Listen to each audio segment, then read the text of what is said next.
നമസ്കാരം. ഇന്നത്തെ ദിനത്തിന്റെ സമഗ്ര വാർത്താ ചിത്രവുമായി പ്രഭാത കേരളം ആരംഭിക്കുകയാണ്. നിരവധി വാർത്തകളുള്ള ദിവസമാണ്. പ്രധാനമായും ഇന്നത്തെ ദിനത്തിന്റെ ഒരു വാർത്താ കേന്ദ്രം എന്ന് പറയുന്നത് തലസ്ഥാനം തന്നെയായിരിക്കും. അതേപോലെ തലസ്ഥാനം തന്നെയാണ് ഇന്നത്തെ ദിവസത്തെയും വാർത്താ കേന്ദ്രം.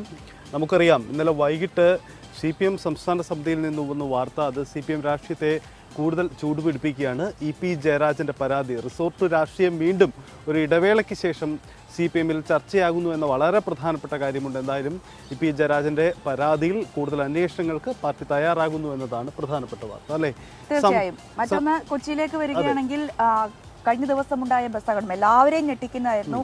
അതിൽ ബസ് ഡ്രൈവർ നിലവിൽ അറസ്റ്റിലായിട്ടുണ്ട്. കൂടുതൽ അന്വേഷണത്തിന് ഗതാഗത വകുപ്പ് തയ്യാറെടുക്കുന്നുവെന്ന റിപ്പോർട്ടുമുണ്ട്. മറ്റൊന്ന് പാലക്കാടേക്ക് വരികയാണെങ്കിൽ അവിടെ ഇന്ന് CPM ജില്ലാ സെക്രട്ടേറിയറ്റ് ചേരുന്നുണ്ട്. അവിടെ സംഘടന CPMലെ പാലക്കാട്ടും സംഘടനാ പ്രതിസന്ധി നിലനിൽക്കുന്നുണ്ട്. ആ സംഘടനാ പ്രതിസന്ധി പരിഹരിക്കാനുള്ള ചർച്ചകൾ നടക്കുന്നു. MV ഗോവിന്ദൻ സംസ്ഥാന അധ്യക്ഷൻ നേരിട്ട് പങ്കെടുക്കുന്ന സംസ്ഥാന ജില്ലാ കമ്മിറ്റി യോഗങ്ങൾ, ജില്ലാ സെക്രട്ടേറിയറ്റാണ് നടന്നത്. നാളെ ജില്ലാ സമിതിയും ജില്ലാ കമ്മിറ്റിയും ചേരുന്നുണ്ട്. ആ തരത്തിലാണ് പാലക്കാട്ടെ സംഘടനാ പ്രതിസന്ധി. ഒപ്പം തന്നെ അവിടെ ഒരു പ്രധാന പ്രശ്നം പാലക്കാട്ട് എന്ന് പറയുമ്പോൾ പ്രധാന പ്രശ്നം PT7 ആയിരുന്നു. PT7 പിടിച്ച ശേഷം കാട്ടാനകൾ ഇങ്ങനെ ഈ ധോണി മേഖലയിലെ പലയിടങ്ങളിലായി ഇറങ്ങിക്കൊണ്ടിരിക്കുകയാണ്. ഇപ്പൊ അതിൽ കൂടുതൽ തലവേദന ആയിക്കൊണ്ട് ഒരു പുലി കൂടി കഴിഞ്ഞ ദിവസം ധോണിയിൽ ഇറങ്ങിയിട്ടുണ്ട് എന്നുള്ളതാണ് പ്രധാനപ്പെട്ട വാർത്ത. ഈ ആനപ്രശ്നം പറയുമ്പോൾ ഇടുക്കിയിലും സമാന പ്രശ്നമുണ്ട്. RRT സംഘം അവിടെ തുടരുന്ന സാഹചര്യമുണ്ട്. അങ്ങനെ വാർത്തകൾ നിരവധിയാണ്. എന്തായാലും ഇന്ന് കേരളത്തെ സംബന്ധിച്ച്, നമ്മുടെ പ്രഭാത കേരളത്തെ സംബന്ധിച്ച് നിരവധി കാര്യങ്ങളിലേക്ക് നമുക്ക് പോവേണ്ടതുണ്ട്. എന്തായാലും സംസ്ഥാനത്തിൻ്റെ പൊതു രാഷ്ട്രീയ ചിത്രം, ഒപ്പം തന്നെ പൊതുവായ സാഹചര്യം, അതാണ് പ്രഭാത കേരളം പ്രേക്ഷകരിലേക്ക് നേരിട്ടെത്തിക്കുന്നത്. എന്തായാലും നമുക്കിതൊക്കെ വിശദമായി പരിശോധിക്കാം. അതിനു മുമ്പായി തലക്കെട്ടുകൾ നോക്കാം.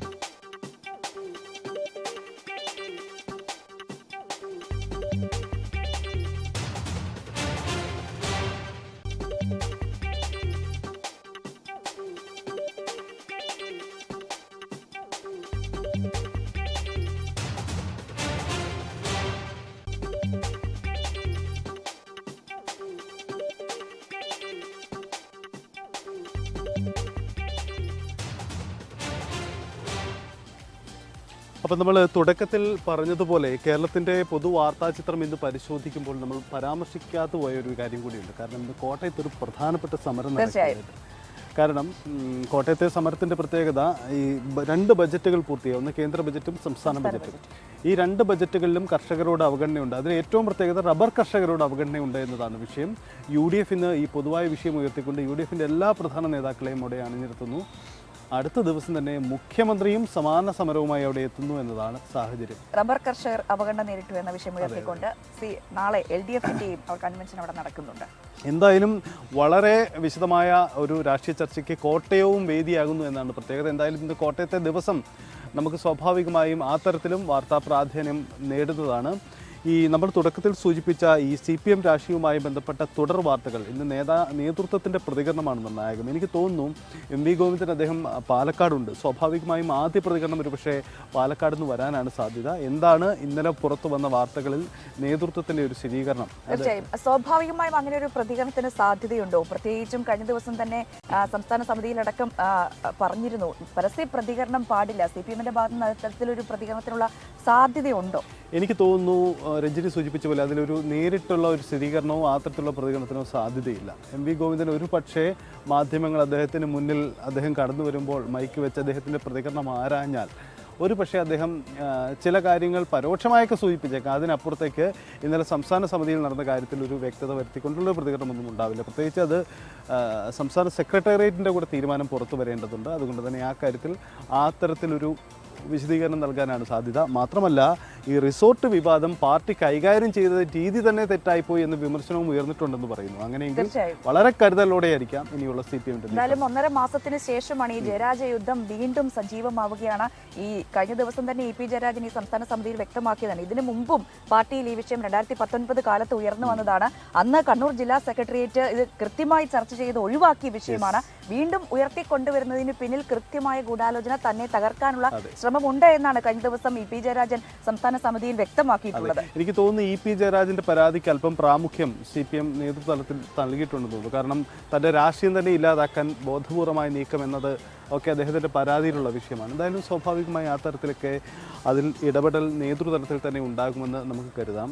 മറ്റൊന്ന് ഈ കൊച്ചിയിലേക്ക് വരുമ്പോൾ കൊച്ചിയിലെ ബസ് അപകട വിഷയത്തിൽ അതിൽ ഇനി സർക്കാർ എന്ത് നടപടിയെടുക്കുമെന്ന് വളരെ പ്രധാനപ്പെട്ടതാണ്. കാരണം ഏതെങ്കിലും ബസ് അപകടം ഉണ്ടാകുമ്പോൾ മാത്രം സർക്കാരിൻ്റെ പതിവ് ഇടപെടൽ എന്നൊരു വിഷയത്തിൽ ഇത് പരിഹരിക്കാൻ കഴിയുള്ളൂ. അത്ര അധികം ക്രൂരമായിരുന്നു ആ വന്ന ദൃശ്യം, പേടിപ്പിക്കുന്ന ദൃശ്യമായിരുന്നു. അത് ഇത് ആദ്യത്തെ സംഭവമാണ്. ഇതിനു മുമ്പും നിരവധി സംഭവങ്ങൾ ഉണ്ടായിട്ടുണ്ട്. ഇത്തരത്തിൽ സംഭവങ്ങൾ ഉണ്ടാകുമ്പോൾ മാത്രം സർക്കാർ ഇടപെടുന്നു. ഇന്നിപ്പോൾ കഴിഞ്ഞ ദിവസം ഈ അപകടമുണ്ടായ പശ്ചാത്തലത്തിലാണ് ഗതാഗത മന്ത്രിയുടെ അടക്കം പ്രതികരണം നമുക്ക് ലഭിച്ചിട്ടുള്ളത്. എന്തായാലും ഈ വിഷയത്തിൽ നമുക്കൊരു തുടർവാർത്തയും ഇന്ന് പ്രേക്ഷകർക്ക് മുന്നിൽ വരാനുണ്ട്. കാരണം സംസ്ഥാനത്ത് ഈ ആർട്ടിഫിഷ്യൽ ഇന്റലിജൻസ് ക്യാമറകൾ വ്യാപകമായി സ്ഥാപിച്ചു, പക്ഷേ അത് പ്രവർത്തിക്കുന്നില്ല എന്നൊരു പ്രശ്നമുണ്ട്. എന്തായാലും അത് എങ്ങനെ നമ്മുടെ വാഹനാപകടവുമായി ബന്ധപ്പെടുന്നു എന്നതടക്കമുള്ള പ്രധാനപ്പെട്ട വാർത്തകളിലേക്ക് നമുക്ക് വരാനുണ്ട്. എന്തായാലും കേരളത്തിന്റെ പൊതു ചിത്രം നമ്മൾ പരിശോധിക്കുകയാണ്. പ്രഭാത കേരളം വിശദമായി തന്നെ പ്രേക്ഷകരിലേക്ക് എത്തുകയാണ്. തിരുവനന്തപുരം, കൊച്ചി, കോഴിക്കോട്, കണ്ണൂർ അടക്കമുള്ള ഇടങ്ങളിൽ നിന്നും നമ്മുടെ ലേഖകർ നമുക്കൊപ്പം ചേരുകയാണ്. ആദ്യം തിരുവനന്തപുരത്തേക്കാണ്. തിരുവനന്തപുരത്ത് നന്ദകുമാറാണുള്ളത്. Nandan, very good morning. എന്തായാലും തലസ്ഥാനം തന്നെയാണ്, രഞ്ജിനി സൂചിപ്പിക്കുകയായിരുന്നു, തലസ്ഥാനം തന്നെയാണ് പതിവ് പോലെ ഇന്നത്തെയും വാർത്താ കേന്ദ്രമാവുന്നത്. ഉമ്മൻചാണ്ടിയുടെ ആരോഗ്യനില, ഒപ്പം തന്നെ ഇന്നലെ CPM സംസ്ഥാന സമിതിയിലെ ചർച്ചയടക്കമുള്ള തലസ്ഥാനത്തെ നിർണായകമാക്കുന്ന നിരവധി കാര്യങ്ങളുണ്ട്. ഇന്നലെ ഈ CPM സംസ്ഥാന സമിതിയിൽ നടന്ന ചർച്ചയടക്കമുള്ള വിഷയങ്ങളിൽ നേതൃതലത്തിലുള്ള പ്രതികരണം നമുക്ക് ഇന്ന് ആരിൽ നിന്നെങ്കിലും പ്രതീക്ഷിക്കാമോ? എന്താണ് തലസ്ഥാനത്തിന്റെ ഒരു വാർത്താ ചിത്രം ഇന്നത്തേത്?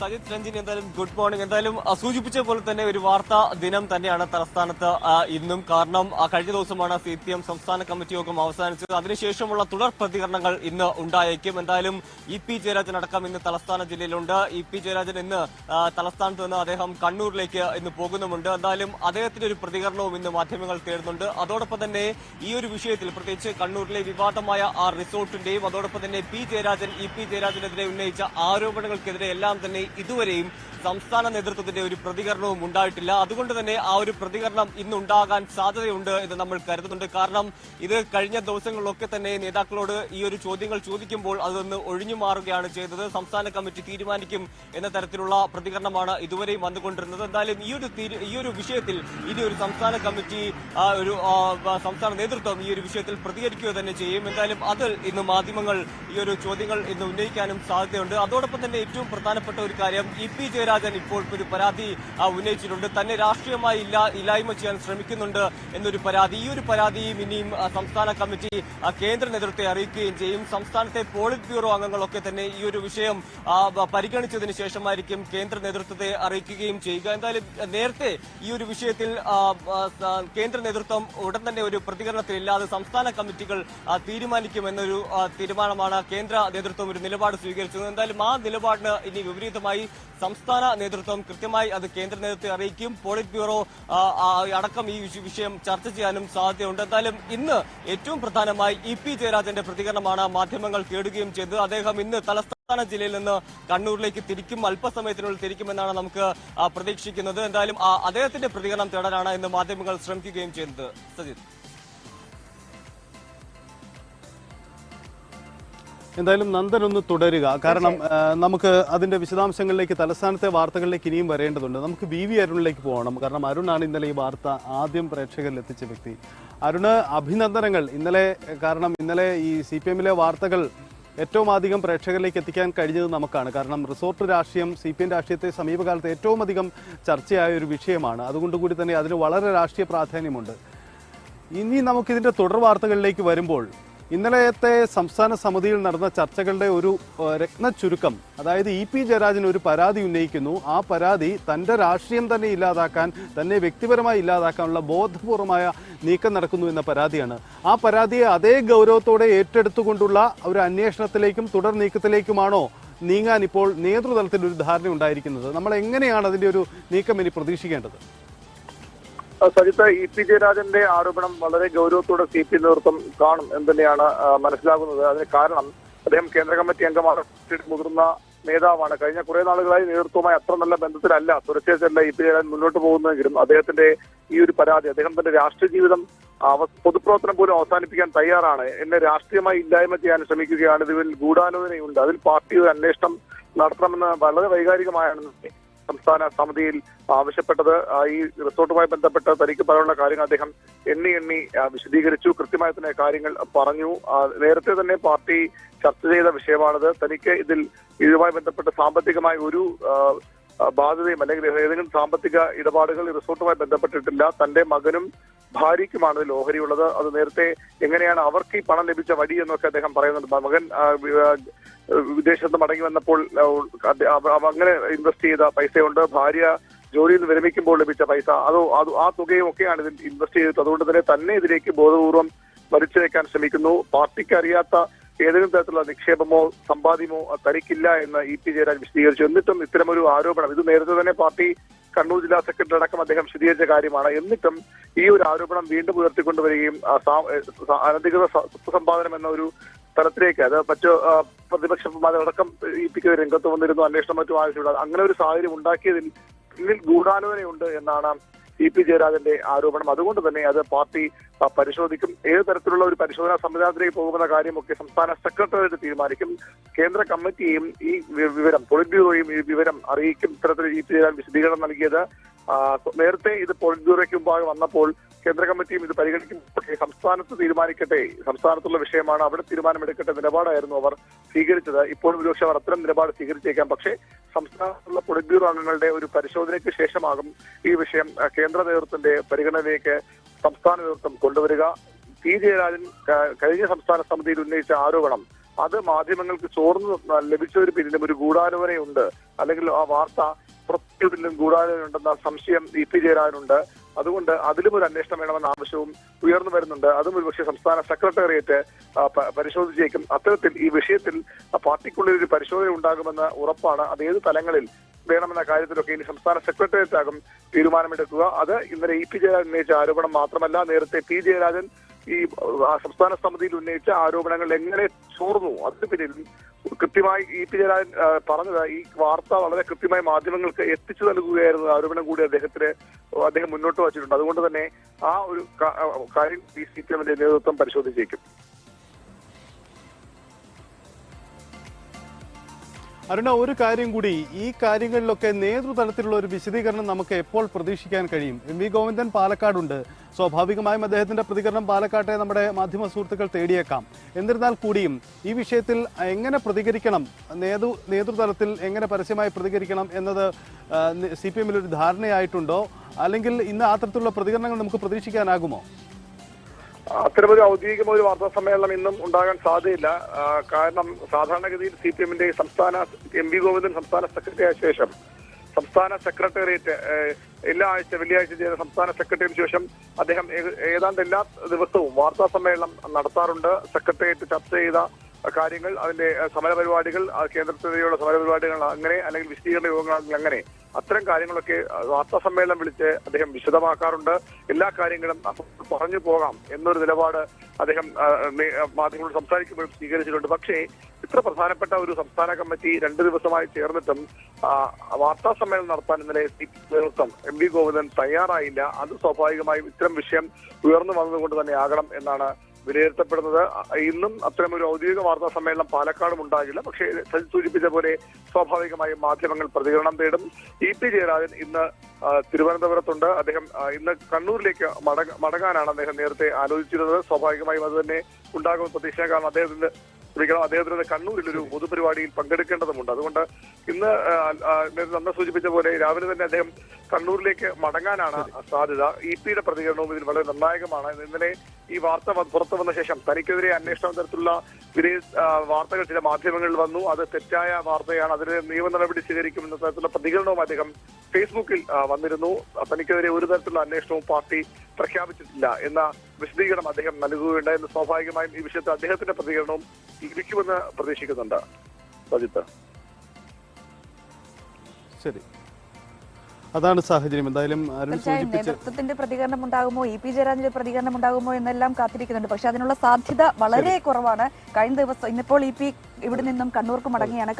കഴിഞ്ഞ മാസം ഡിസംബർ അവസാനത്തോടുകൂടിയാണ് ഇത്തരത്തിലൊരു വിവാദം ഉണ്ടാകുന്നത്. അതിനുശേഷം EP ജയരാജൻ പൊതുപരിപാടിയിൽ എത്തുന്നതൊക്കെ വലിയ മാധ്യമ വാർത്തയായിരുന്നു. അപ്പോഴും EP-യുടെ പ്രതികരണം തേടിയപ്പോഴൊന്നും ഒന്നും മിണ്ടാതെ കടന്നു പോകുന്ന EP-യാണ് നമ്മൾ കണ്ടത്. സ്വാഭാവികമായി അതിനായിരിക്കും ഇന്നും സാധ്യതയല്ലേ. എന്തായാലും അരുണ് കണ്ണും കാതും ഓർത്തിരിക്കുക. CPM ഇനിയും പുറത്ത് വാർത്തകൾ വരാനുണ്ട്. എന്താണ് CPM രാഷ്ട്രീയം അത്തരത്തിൽ രാഷ്ട്രീയ പ്രാധാന്യം നേടുന്നതുമാണ്. എന്തായാലും ഒരിക്കൽ കൂടി അഭിനന്ദനങ്ങൾ. നമുക്ക് തിരുവനന്തപുരത്തേക്ക് പോകുമ്പോൾ വീണ്ടും ഒരു വാർത്ത പരിശോധിക്കാം. നന്ദൻ അവിടെ നിന്ന് തുടരുന്നുണ്ട്. നന്ദൻ, ഈ ഉമ്മൻചാണ്ടിയുമായി ബന്ധപ്പെട്ട വാർത്ത, മുൻ മുഖ്യമന്ത്രി ഉമ്മൻചാണ്ടി ഇവിടെ നെയ്യാറ്റിൻകര നിംസ് ആശുപത്രിയിൽ ചികിത്സയിൽ തുടരുകയാണ്. കഴിഞ്ഞ ദിവസം ഡോക്ടർമാർ മാധ്യമങ്ങളെ കണ്ടപ്പോഴും വ്യക്തമാക്കിയത് ആരോഗ്യനിലയിൽ പുരോഗതിയുണ്ട്, മരുന്നുകളോട് പ്രതികരിക്കുന്നുണ്ട്, മെച്ചപ്പെട്ടു എന്നൊക്കെയാണ് പറഞ്ഞത്. സ്വാഭാവികമായും കുടുംബത്തിന്റെ കൂടി അഭിപ്രായം അറിഞ്ഞ ശേഷം ഇനി മറ്റ് ആശുപത്രികളിലേക്കോ ബംഗളൂരുവിലേക്കോ അടക്കം മാറ്റുന്ന കാര്യത്തിൽ തീരുമാനമെടുക്കാമെന്നാണ് കഴിഞ്ഞ ദിവസം ഡോക്ടർമാർ വ്യക്തമാക്കിയത്. അതിൽ ഇന്നൊരു തീരുമാനം ഉണ്ടായേക്കുമോ? ബംഗളൂരുവിലേക്ക് തുടർ ചികിത്സയ്ക്കായി മാറ്റിയേക്കുമോ? എന്താണ് പ്രതീക്ഷിക്കേണ്ടത്?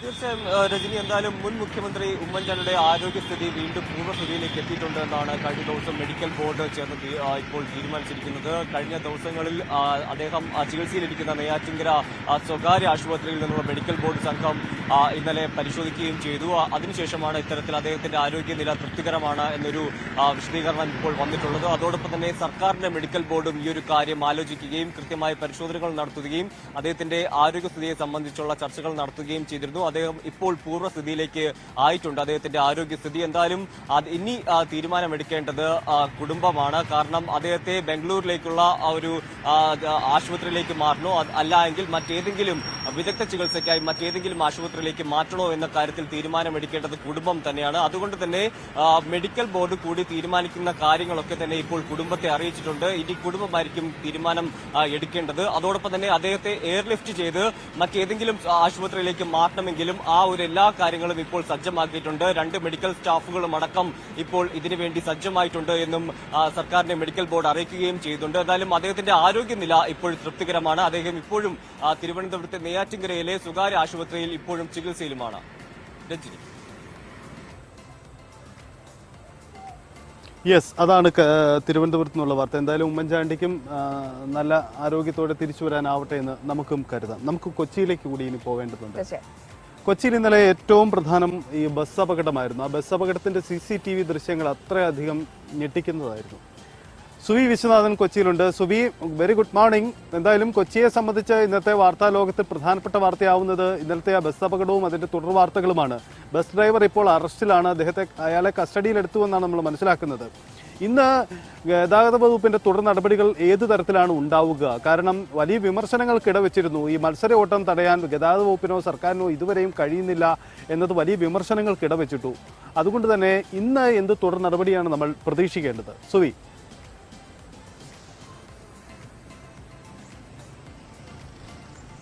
Good morning Sajith, good morning Arya. കൊച്ചിയെക്കുറിച്ച് പറയുകയാണെങ്കിൽ വർഷങ്ങളായുള്ള കൊച്ചിയുടെ ഒരു ശാപം, അല്ലെങ്കിൽ കൊച്ചിയുടെ ഏറ്റവും വലിയ പ്രശ്നം എന്ന് നമുക്ക് പറയാവുന്ന ഒന്ന്, നഗരത്തിന്റെ ഏറ്റവും വലിയ പ്രശ്നം എന്ന് പറയാവുന്ന ഒന്ന് ബസ്സുകളുടെ ഈ മത്സര ഓട്ടമാണ്. കാലാകാലങ്ങളായി ഹൈക്കോടതി നിരവധി തവണ ഈ വിഷയങ്ങളിൽ ഇടപെട്ടതാണ്. ഹൈക്കോടതി ഇടപെടുമ്പോൾ മാത്രം ഈ പ്രശ്നത്തിനൊരു പരിഹാരമുണ്ടാകുന്നു. അതിനുശേഷം സംഭവങ്ങൾ സാധാരണ നിലയിലാകുന്നു. പ്രത്യേകിച്ചും കാൽനട യാത്രക്കാർ, ബൈക്ക് യാത്രക്കാർ ഉൾപ്പെടെ വലിയ ക്ലേശങ്ങളാണ് ഇതുമൂലം അനുഭവിക്കുന്നത്. കഴിഞ്ഞ അടുത്തിടെ ഈ ഓവർടേക്കിംഗ് പോലും, ബസ്സുകളുടെ ഓവർടേക്കിംഗ് ഓവർടേക്കിംഗ് പോലും നിരോധിച്ചിരുന്നു ഹൈക്കോടതി. അതിനുശേഷം കർശന പരിശോധനയും പോലീസിന്റെ ഭാഗത്തു നിന്ന് ഉണ്ടായിരുന്നു. ഓവർടേക്കിംഗ് നടത്തുന്നുണ്ടോ എന്നറിയാൻ മഫ്റ്റിയിൽ പോലീസ് ഉദ്യോഗസ്ഥർ ഈ ബസ്സുകളിൽ സഞ്ചരിച്ചുകൊണ്ട് ഇത് നടപ്പാക്കുകയും നിരവധി കേസുകൾ എടുക്കുകയും ചെയ്ത സാഹചര്യമുണ്ടായിരുന്നു. അതിനുശേഷം ഇപ്പോൾ വീണ്ടും ആ ഒരു സംഭവം ആവർത്തിക്കപ്പെട്ടിരിക്കുകയാണ്.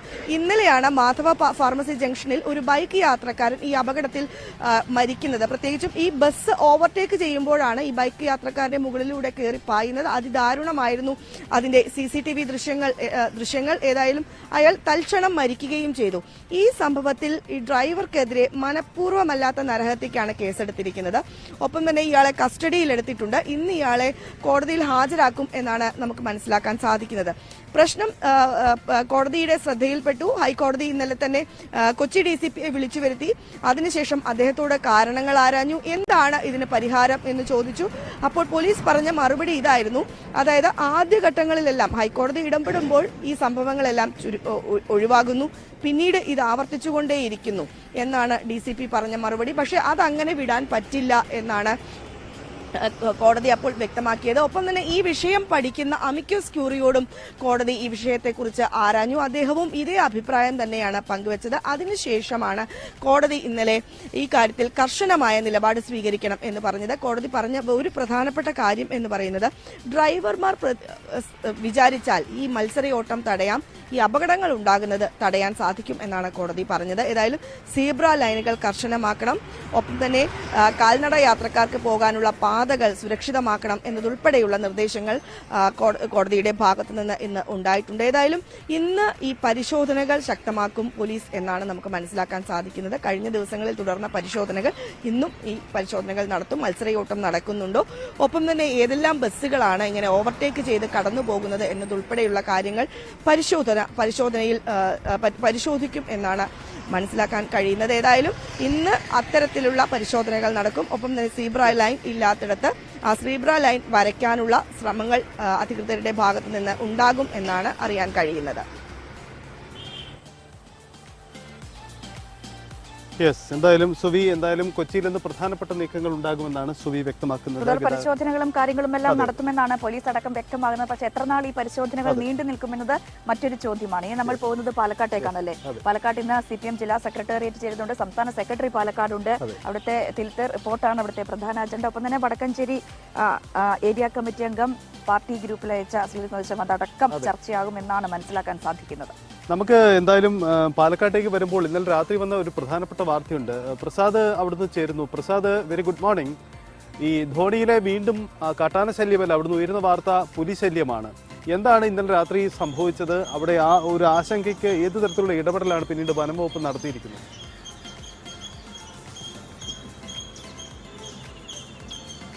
Good morning Sajith, Ranjini.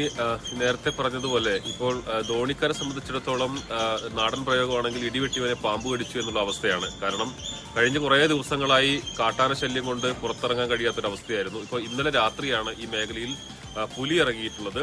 മുൻപും, അതായത് ഈ കാട്ടാന ശല്യമെല്ലാം ഉണ്ടാകുന്നതിന് മുമ്പും നമ്മൾ ചില സമയങ്ങളെല്ലാം തന്നെ പുലി ഇറങ്ങുന്നത് ആടിനെ ആക്രമിച്ചു കൊന്നു എന്നുള്ള വാർത്തയൊക്കെ വളരെ മുമ്പ് കൊടുത്തിരുന്നു. ഒന്നോ രണ്ടോ വർഷങ്ങൾക്ക് മുമ്പൊക്കെ അത്തരം സംഭവങ്ങൾ റിപ്പോർട്ട് ചെയ്തിരുന്നു. പക്ഷേ ഈ അടുത്തിടെ ആണ് ഇപ്പോൾ പുലി നേരിട്ട് കണ്ട സംഭവം ഉണ്ടാകുന്നത്. പ്രദേശവാസിയായ ജോയി എന്ന് പറയുന്ന ആൾ, അദ്ദേഹം വർക്ക്ഷോപ്പ് ജീവനക്കാരനാണ്. ജോലി കഴിഞ്ഞ് തിരിച്ച് 8:00 ഇന്നലെ രാത്രി 8:00 വീട്ടിലേക്ക് വരുന്ന സമയത്താണ് റോഡരികിൽ പുലി നിൽക്കുന്നത് ശ്രദ്ധയിൽപ്പെട്ടത്. പുലി ഈ ബൈക്കിന്റെ ശബ്ദം കേട്ട് പുലി പെട്ടെന്ന് മാറിയത് വളരെ ഭാഗ്യം എന്ന് തന്നെ പറയാം. മാറിപ്പോവുകയാണ് ഉണ്ടായിട്ടുള്ളത്. തുടർന്ന് വനം വകുപ്പിനെല്ലാം തന്നെ ഇക്കാര്യം അറിയിക്കുകയും വനം വകുപ്പ് സ്ഥലത്തെത്തി പരിശോധനകൾ നടത്തുകയും എല്ലാം തന്നെ ചെയ്തിരുന്നു. എന്തായാലും ധോണിയെ സംബന്ധിച്ചിടത്തോളം കാട്ടാന ശല്യം അതിരൂക്ഷമായി തുടരുന്നു. അതിന് തൊട്ട് പുറകെയാണ് ഇപ്പോൾ പുലിശല്യവും നിൽക്കുന്നത്. ഇന്നലെയും കാട്ടാനകൾ ഇറങ്ങി അവിടെ കൃഷി നശിപ്പിക്കുന്ന സാഹചര്യങ്ങളെല്ലാം തന്നെ ഉണ്ടായിരുന്നു. ഇപ്പോൾ പുലിശല്യം കൂടിയാണ് ആ പ്രദേശത്തിന്റെ ഉറക്കം കെടുത്തിയിട്ടുള്ളത്.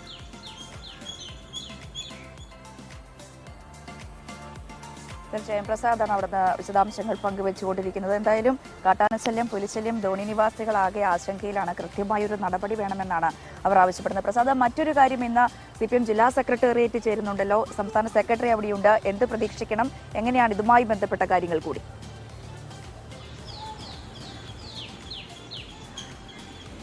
രഞ്ജിനി, ജില്ലാ സെക്രട്ടേറിയറ്റ് ഇന്നും നാളെ ജില്ലാ കമ്മിറ്റിയുമാണ് ചേരുക. നേരത്തെ നിശ്ചയിച്ചിരുന്ന, അതായത് തെറ്റിദ്ധരുത്തൽ നയരേഖ സംബന്ധിച്ചുള്ള റിപ്പോർട്ടിംഗ് മറ്റ് ജില്ലകളിലെല്ലാം തന്നെ കഴിഞ്ഞതാണ്. പാലക്കാട് ജില്ലയിൽ നിശ്ചയിച്ച സമയത്ത് മറ്റെന്തോ കാരണങ്ങളാൽ അത് മാറ്റിവെക്കേണ്ടി വന്നിരുന്നു. അതാണ് ഇന്നും നാളെയുമായി ചേരുക. എന്നാൽ അതോടൊപ്പം തന്നെ ജില്ലയിലെ ചില പ്രശ്നങ്ങൾ കൂടി സംസ്ഥാന സെക്രട്ടറിയുടെ സാന്നിധ്യത്തിൽ ചർച്ച ചെയ്യാനുള്ള സാധ്യത കാണുന്നുണ്ട്. അതിൽ ഒന്ന്, കഴിഞ്ഞ ദിവസങ്ങളിൽ പാർട്ടിക്കുള്ളിൽ വിവാദമായ ഒരു സംഭവമുണ്ട്. വടക്കഞ്ചേരിയിൽ അവിടുത്തെ ഏരിയ കമ്മിറ്റി അംഗം പാർട്ടി ഗ്രൂപ്പിലേക്ക് ഒരു സുഹൃത്തിന് അയച്ച അശ്ലീല സന്ദേശം പാർട്ടി ഗ്രൂപ്പിലേക്ക് വന്നത് സംബന്ധിച്ചുള്ള ഒരു വിവാദം വടക്കഞ്ചേരി മേഖലയിൽ പുകയുന്നുണ്ട്. അത് നവംബറിലാണ് ഈ സംഭവം നടന്നതെങ്കിൽ പോലും അതിനുശേഷം ഇയാൾക്കെതിരെ, നേതാവിനെതിരെ, പ്രാദേശിക നേതാവിനെതിരെ നടപടി വേണമെന്നൊരാവശ്യം ഒരു വിഭാഗം നേതാക്കൾ ഉന്നയിച്ചിരുന്നു. പക്ഷേ അങ്ങനെ ഒരു നടപടി ഉണ്ടായിട്ടില്ല എന്നുള്ളതാണ് കഴിഞ്ഞ ദിവസങ്ങളിൽ അതൃപ്തി പുകയാനും അത് സംബന്ധിച്ചുള്ള സ്ക്രീൻഷോട്ടുകളെല്ലാം തന്നെ പുറത്തു വരാനും കാരണമായിട്ടുള്ളത്. ഇത് ഇദ്ദേഹത്തോട് വടക്കഞ്ചേരി നേതൃത്വം, അവിടുത്തെ ഏരിയ നേതൃത്വം വിശദീകരണം ചോദിച്ചെങ്കിൽ പോലും തന്റെ ഫോൺ ആ ദിവസം, അതായത് ഈ സന്ദേശം വന്ന ദിവസം ചില സമയങ്ങളിലെല്ലാം തന്നെ മറന്നുവെച്ചിരുന്നു, ചില സ്ഥലങ്ങളിൽ മറന്നുവെച്ചിരുന്നു. അങ്ങനെ സംഭവിച്ചതാകാം എന്നൊരു വിശദീകരണമാണ് അദ്ദേഹം നൽകിയിട്ടുള്ളത്. എന്തായാലും ആ വിശദീകരണത്തിൽ ഈ പറയുന്ന ഇദ്ദേഹത്തെ എതിർക്കുന്ന വിഭാഗം തൃപ്തരല്ല. ഇദ്ദേഹത്തിനെതിരെ നടപടി വേണം എന്ന് തന്നെയാണ് ഉന്നയിക്കുന്നത്. എന്നാലും സ്വാഭാവികമായും അതൊരു പക്ഷേ ജില്ലാ സെക്രട്ടേറിയറ്റിൽ ആരെങ്കിലും ഈ വിഷയം ഉന്നയിച്ചാൽ അതും ചർച്ചയായി വരാനുള്ള സാധ്യത കാണുന്നുണ്ട്. അതോടൊപ്പം തന്നെ ജില്ലയിലെ മറ്റു പ്രശ്നങ്ങൾ, ചില കഴിഞ്ഞ സമ്മേളന തെറ്റിദ്ധരുത്തൽ നയരേഖയുമായി ബന്ധപ്പെട്ടതുകൊണ്ട് തന്നെ ആയതുകൊണ്ട് ഈ ജില്ലയിലെ ചില നേതാക്കൾക്കെതിരെയും ആരോപണങ്ങളെല്ലാം തന്നെ ഉയർന്നിരുന്നു. അത്തരം കാര്യങ്ങളും ഇന്നും നാളെയുമായി വരുന്ന ചർച്ചയിൽ ഉയരാൻ സാധ്യത ഏറെയാണ്.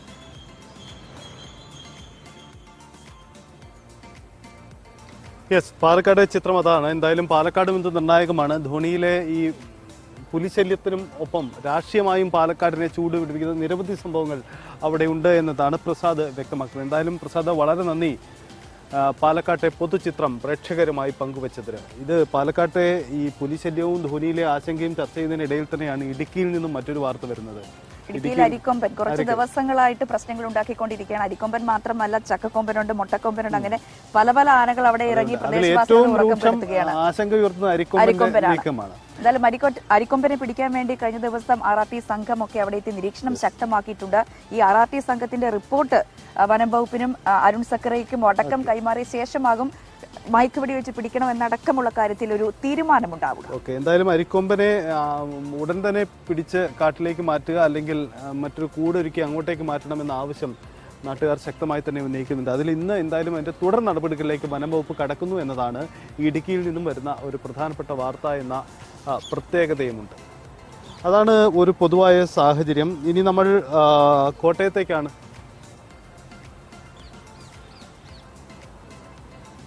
യെസ്, അതാണ് ഇനിയിപ്പോൾ നമ്മൾ പോകുന്നത് കോട്ടയത്തേക്കാണ്. കൊച്ചിയിൽ വീണ്ടും സുവി വിശ്വനാഥൻ തന്നെ കൊച്ചിയിൽ തുടരുന്നുണ്ട്. സുവി, എന്താണ് ഇന്ന് മറ്റ് ഹൈക്കോടതിയിലടക്കമുള്ള മറ്റ് നടപടിക്രമങ്ങൾ? ഏത് തരത്തിലുള്ള നീക്കങ്ങളാണ് ഇന്ന് കൊച്ചിയിൽ നിന്നും നമ്മൾ മറ്റു തരത്തിൽ പ്രതീക്ഷിക്കേണ്ടത്?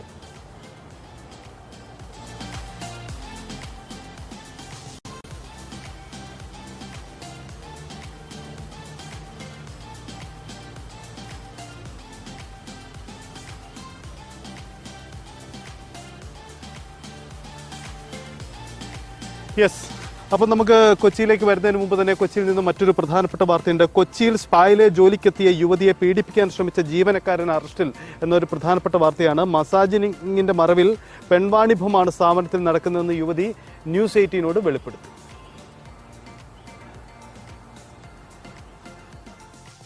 ഓയിലെക്സിലെ പരസ്യം കണ്ടാണ് തൃശൂർ സ്വദേശിനിയായ യുവതി ഇടപ്പള്ളിയിലെ സ്പാ സെന്ററിൽ ജോലിക്ക് അപേക്ഷിച്ചത്. ശമ്പളം നിശ്ചയിച്ച് ജോലിക്ക് കയറിയെങ്കിലും സ്ഥാപനത്തിലെ സാഹചര്യം സ്പാ നടത്തിപ്പിന്റേതായിരുന്നില്ല എന്ന് യുവതി പറയുന്നു. ഇവിടെ ഉൾച്ചലിനുള്ള ഒരു ആയുർവേദത്തിന്റെ ഒരു പ്രോഡക്റ്റ് പോലും ആ കമ്പനിയിൽ ഇല്ല. സത്യം പറഞ്ഞാൽ ഇല്ല. അവിടെയുള്ള സാധനം എന്ന് വെച്ചാൽ ടവലുണ്ട്, പിന്നെ ഇഷ്ടംമാതിരി കോണ്ടം ഉണ്ട്, വേറെ ഒന്നുമില്ല. ഈ വലിയ സ്ഥാപനമൊക്കെ ഉണ്ടാക്കി വെച്ചിട്ട് ഇവര് നടത്തുന്നത് അവിടെ സെക്സ് ആണ്. സ്പാ സെന്ററിലെ പ്രവർത്തനങ്ങൾ പഠിപ്പിക്കാൻ എന്ന വ്യാജേന സ്ഥാപനത്തിലെ ജീവനക്കാരിൽ ഒരാൾ തന്നെ ബലാത്സംഗം ചെയ്യാൻ ശ്രമിച്ചു. സുഹൃത്തുക്കളെ അറിയിച്ച് പോലീസിനെ വരുത്തിയാണ് രക്ഷപ്പെട്ടത്. റൂമിലേക്ക് കൊണ്ടുപോയിട്ട് ലൈറ്റ് ഓഫ് ചെയ്തിട്ട് നീ നിന്റെ മെയിൻ ആയിട്ടുള്ള 2 പാർട്സ് കവർ ചെയ്തിട്ട് കുളിച്ച് റെഡി ആയിട്ട് നീ എന്നെ വിളിച്ചാൽ മതി, അപ്പൊ ഞാൻ കയറി വരാം, അങ്ങനെ പറഞ്ഞു. അപ്പൊ ഞാൻ പറഞ്ഞു എന്നെ കൊണ്ട് പറ്റില്ല, എനിക്കിത് ഭയങ്കര നെർവസ് ആണ് പറഞ്ഞപ്പോൾ ആള് എന്നെ പിന്നെയും അതില് വീഴ്ത്തിക്കൊണ്ടിരിക്കുകയായിരുന്നു. ഞാനൊരു ചേട്ടന് ടെക്സ്റ്റ് മെസ്സേജ് അയച്ചു, ഞാനിവിടെ കുടുങ്ങിക്കിടക്ക എങ്ങനെയെങ്കിലും എന്നെ രക്ഷിക്കാൻ വരണം എന്ന് പറഞ്ഞിട്ട് ഒരു ചേച്ചിയും പിന്നെ ചേട്ടനും കൂടെ പെട്ടെന്ന് വന്ന് ഇവിടെ എന്താ നടക്കുന്നതെന്ന് അറിഞ്ഞ് പോലീസിനൊക്കെ വിളിച്ച് പോലീസ് എല്ലാ സ്ഥലത്തുനിന്നും വന്നു. അങ്ങനെ ആളെ കൊണ്ടുപോയി. യുവതിയുടെ പരാതിയിൽ സ്ഥലത്തെത്തിയ പോലീസ് ജീവനക്കാരനെ കസ്റ്റഡിയിലെടുത്തു. സ്ഥാപനത്തിലെത്തി CCTV ദൃശ്യങ്ങളടക്കം പരിശോധിച്ചു.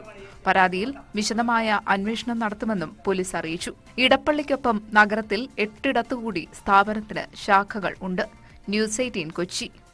അതാണ് കൊച്ചിയിലെ സാഹചര്യം. എന്തായാലും ആശങ്ക ഉയർത്തുന്ന വാർത്തകൾ തന്നെയാണ് കൊച്ചിയിൽ നിന്നും രാവിലെ വരുന്നത്. അപ്പോൾ നമുക്കിനി ഒരു ഇടവേളയിലേക്ക് പോകാം. മറ്റ് നിരവധി വാർത്തകളുണ്ട്. വളരെ വേഗത്തിൽ മടങ്ങിയെത്താം ഒരിടവേള.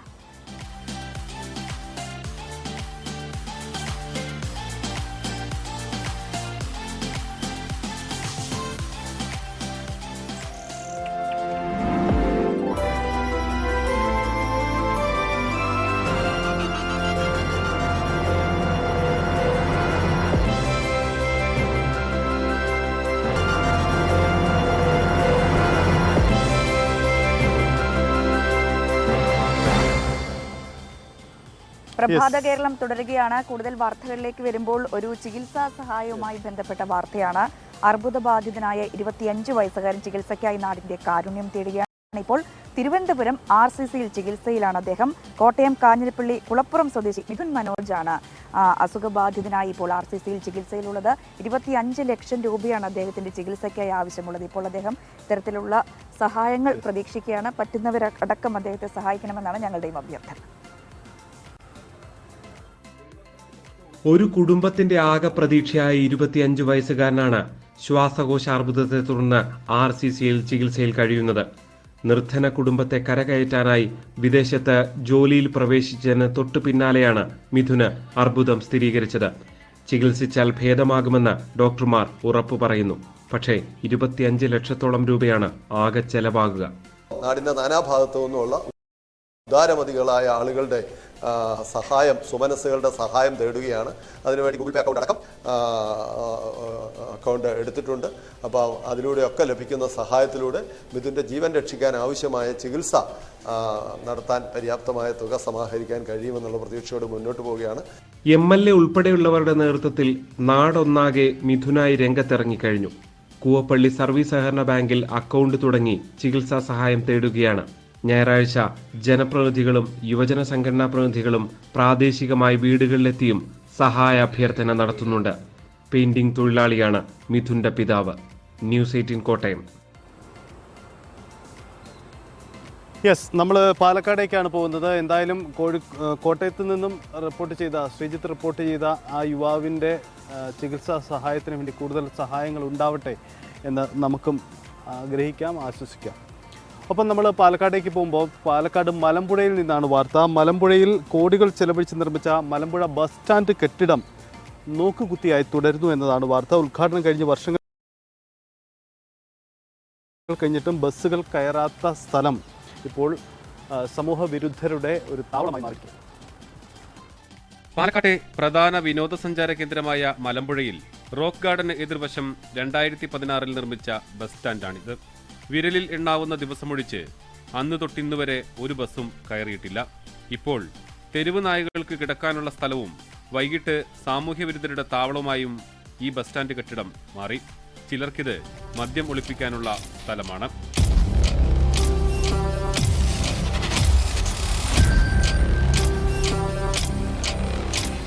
$1.5 കോടിയിലേറെ ചെലവഴിച്ച് നിർമ്മിച്ച ബസ് സ്റ്റാൻഡ് ബസ്സുകൾ കയറാതെ ഇന്ന് നോക്കുകുത്തിയായി നിൽക്കുന്നതിന്റെ കാരണം ആസൂത്രണത്തിലെ പിഴവാണ്. ഏകദേശം 2 കോടിയിൽ കൂടുതൽ അതിനുശേഷം റിവേഴ്സ് ഫണ്ട് കുറച്ചും കൂടി കൂട്ടി പൈസ കൂട്ടി നിർമ്മിച്ച ഒരു കെട്ടിടമാണ്. പക്ഷേ ഒരു ബസ് പോലും ഇതിലേക്ക് കയറില്ല. കൃത്യമായ ഒരു ആസൂത്രണമോ ഒരു പ്ലാനിങ്ങും ഇല്ലാതെ നിർമ്മിച്ച ഒരു ബസ് സ്റ്റാൻഡാണ് മലമ്പുഴ ബസ് സ്റ്റാൻഡ്. ഈ ഭാഗത്തേക്ക് യാത്രക്കാരില്ലാത്തതും മലമ്പുഴ ഉദ്യാനത്തിൽ നിന്നും അകലെയായതുകൊണ്ടുമാണ് ബസ്സുകൾ സ്റ്റാൻഡിലേക്ക് വരാൻ മടിക്കുന്നത്. ഇപ്പോൾ ഉദ്യാനത്തിന് സമീപം ബസ് സ്റ്റാൻഡ് നിർമ്മിക്കാനുള്ള ആലോചനയിലാണ് അധികൃതർ. എന്നാൽ കെട്ടിടം നിർമ്മിച്ചത് മൂലമുണ്ടായ നഷ്ടം ആര് ഏറ്റെടുക്കുമെന്നാണ് നാട്ടുകാർ ചോദിക്കുന്നത്. ന്യൂസ് 18 പാലക്കാട്. നമ്മൾ ഇന്നലെ തിരുവനന്തപുരത്ത് നിന്ന് കണ്ടതാണ് ഒരു വലിയ തീപിടുത്തത്തിന്റെ ദൃശ്യങ്ങൾ. വഴുതക്കാട് ഏകദേശം 50 ലക്ഷം രൂപയുടെ നാശനഷ്ടം ഇവിടെ ഉണ്ടായി എന്നതാണ് പ്രാഥമികമായ വിലയിരുത്തൽ. എന്തായാലും അപകടത്തിന്റെ കാരണമറിയുന്നപ്പോൾ കൂടുതൽ പരിശോധനകൾ നടത്തുകയാണ്. ഫയർഫോഴ്സും പോലീസും സംയുക്തമായാണ് പരിശോധന നടത്തുന്നത്.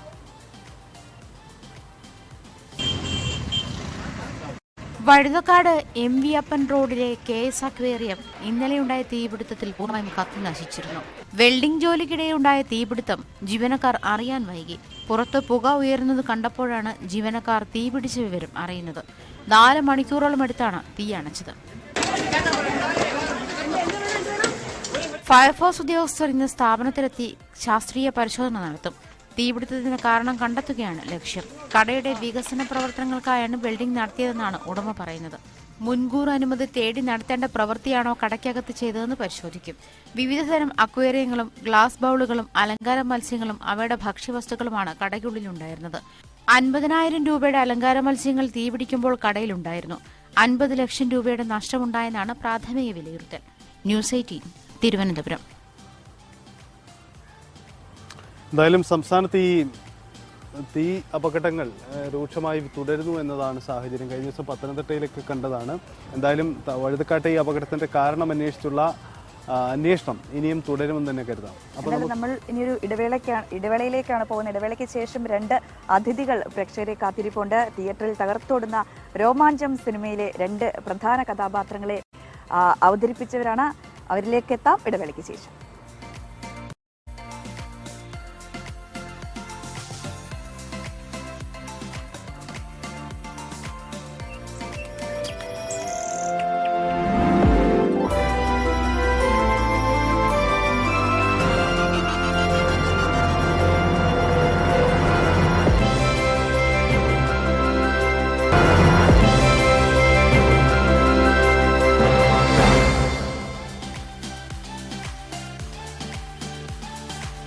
യെസ്, നമ്മൾ പ്രഭാത കേരളത്തിലേക്ക് തിരിച്ചു വരികയാണ്. തിരിച്ചു വരുമ്പോൾ നമ്മൾ ആദ്യം പോകുന്നത് കോട്ടയത്തേക്കാണ്. കോട്ടയത്ത് ഇന്ന് തിരുനക്കര മൈതാനിയിൽ ഒരേ വിഷയം ഉന്നയിച്ച് 2 രാഷ്ട്രീയ പാർട്ടികൾ സംഗമം നടത്തുകയാണ്. LDFും UDFും. ഇന്നിപ്പോൾ കേന്ദ്ര സംസ്ഥാന ബജറ്റുകളൊക്കെ പ്രഖ്യാപിച്ചു കഴിഞ്ഞിട്ടുണ്ട്. അതിലെ കർഷക വിരുദ്ധ നയങ്ങൾക്കെതിരെ UDF ഇന്ന് കൺവെൻഷൻ നടത്തുകയാണ്. VD സതീശനാണല്ലോ ഉദ്ഘാടനം. അതെ, UDFിന്റെ സംസ്ഥാനത്തെ പ്രധാന നേതാക്കളെല്ലാം ഇന്ന് കോട്ടയത്തുണ്ട്. ശ്രീജിത്താണ് നമുക്കൊപ്പം ചേരുന്നത്. Sreejith, very good morning. കോട്ടയമാണ് ഇന്ന് ശ്രദ്ധാകേന്ദ്രം. കോട്ടയത്ത് കർഷകരുടെ പ്രശ്നങ്ങൾ ഉന്നയിച്ച് ഈ ബജറ്റിലെ അവഗണനകൾ ചൂണ്ടിക്കാണിച്ചുകൊണ്ടുള്ള സമരമാണ്. പ്രതിപക്ഷം ഇന്ന് സമരം നടത്തുന്നു. അടുത്ത ദിവസം മുഖ്യമന്ത്രിയെ പങ്കെടുപ്പിച്ചുകൊണ്ട് CPMന്റെ സമര പരിപാടിയുമാണല്ലോ കോട്ടയത്ത് നടക്കുക. എന്താണ് ഇന്നത്തെ ഒരു സമരത്തിന്റെ പ്രത്യേകത? ഇന്ന് നേതാക്കളെല്ലാവരും UDFിന്റെ നേതാക്കളെല്ലാവരും ഈ സമരത്തിൽ പങ്കെടുക്കുന്നുണ്ടോ?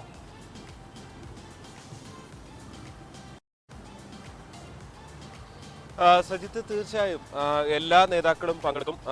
രാവിലെ VD സതീശനാണ് പരിപാടിയുടെ ഉദ്ഘാടനം. ഒരു ദിവസം നീണ്ടു നിൽക്കുന്ന പരിപാടിയാണ്. അതിനുശേഷം വിവിധ സെഷനുകളുണ്ട്. വൈകുന്നേരം 3 മണിക്ക് നടക്കുന്ന സമാപന സമ്മേളനം KPCC അധ്യക്ഷൻ K സുധാകരൻ ഉദ്ഘാടനം ചെയ്യും.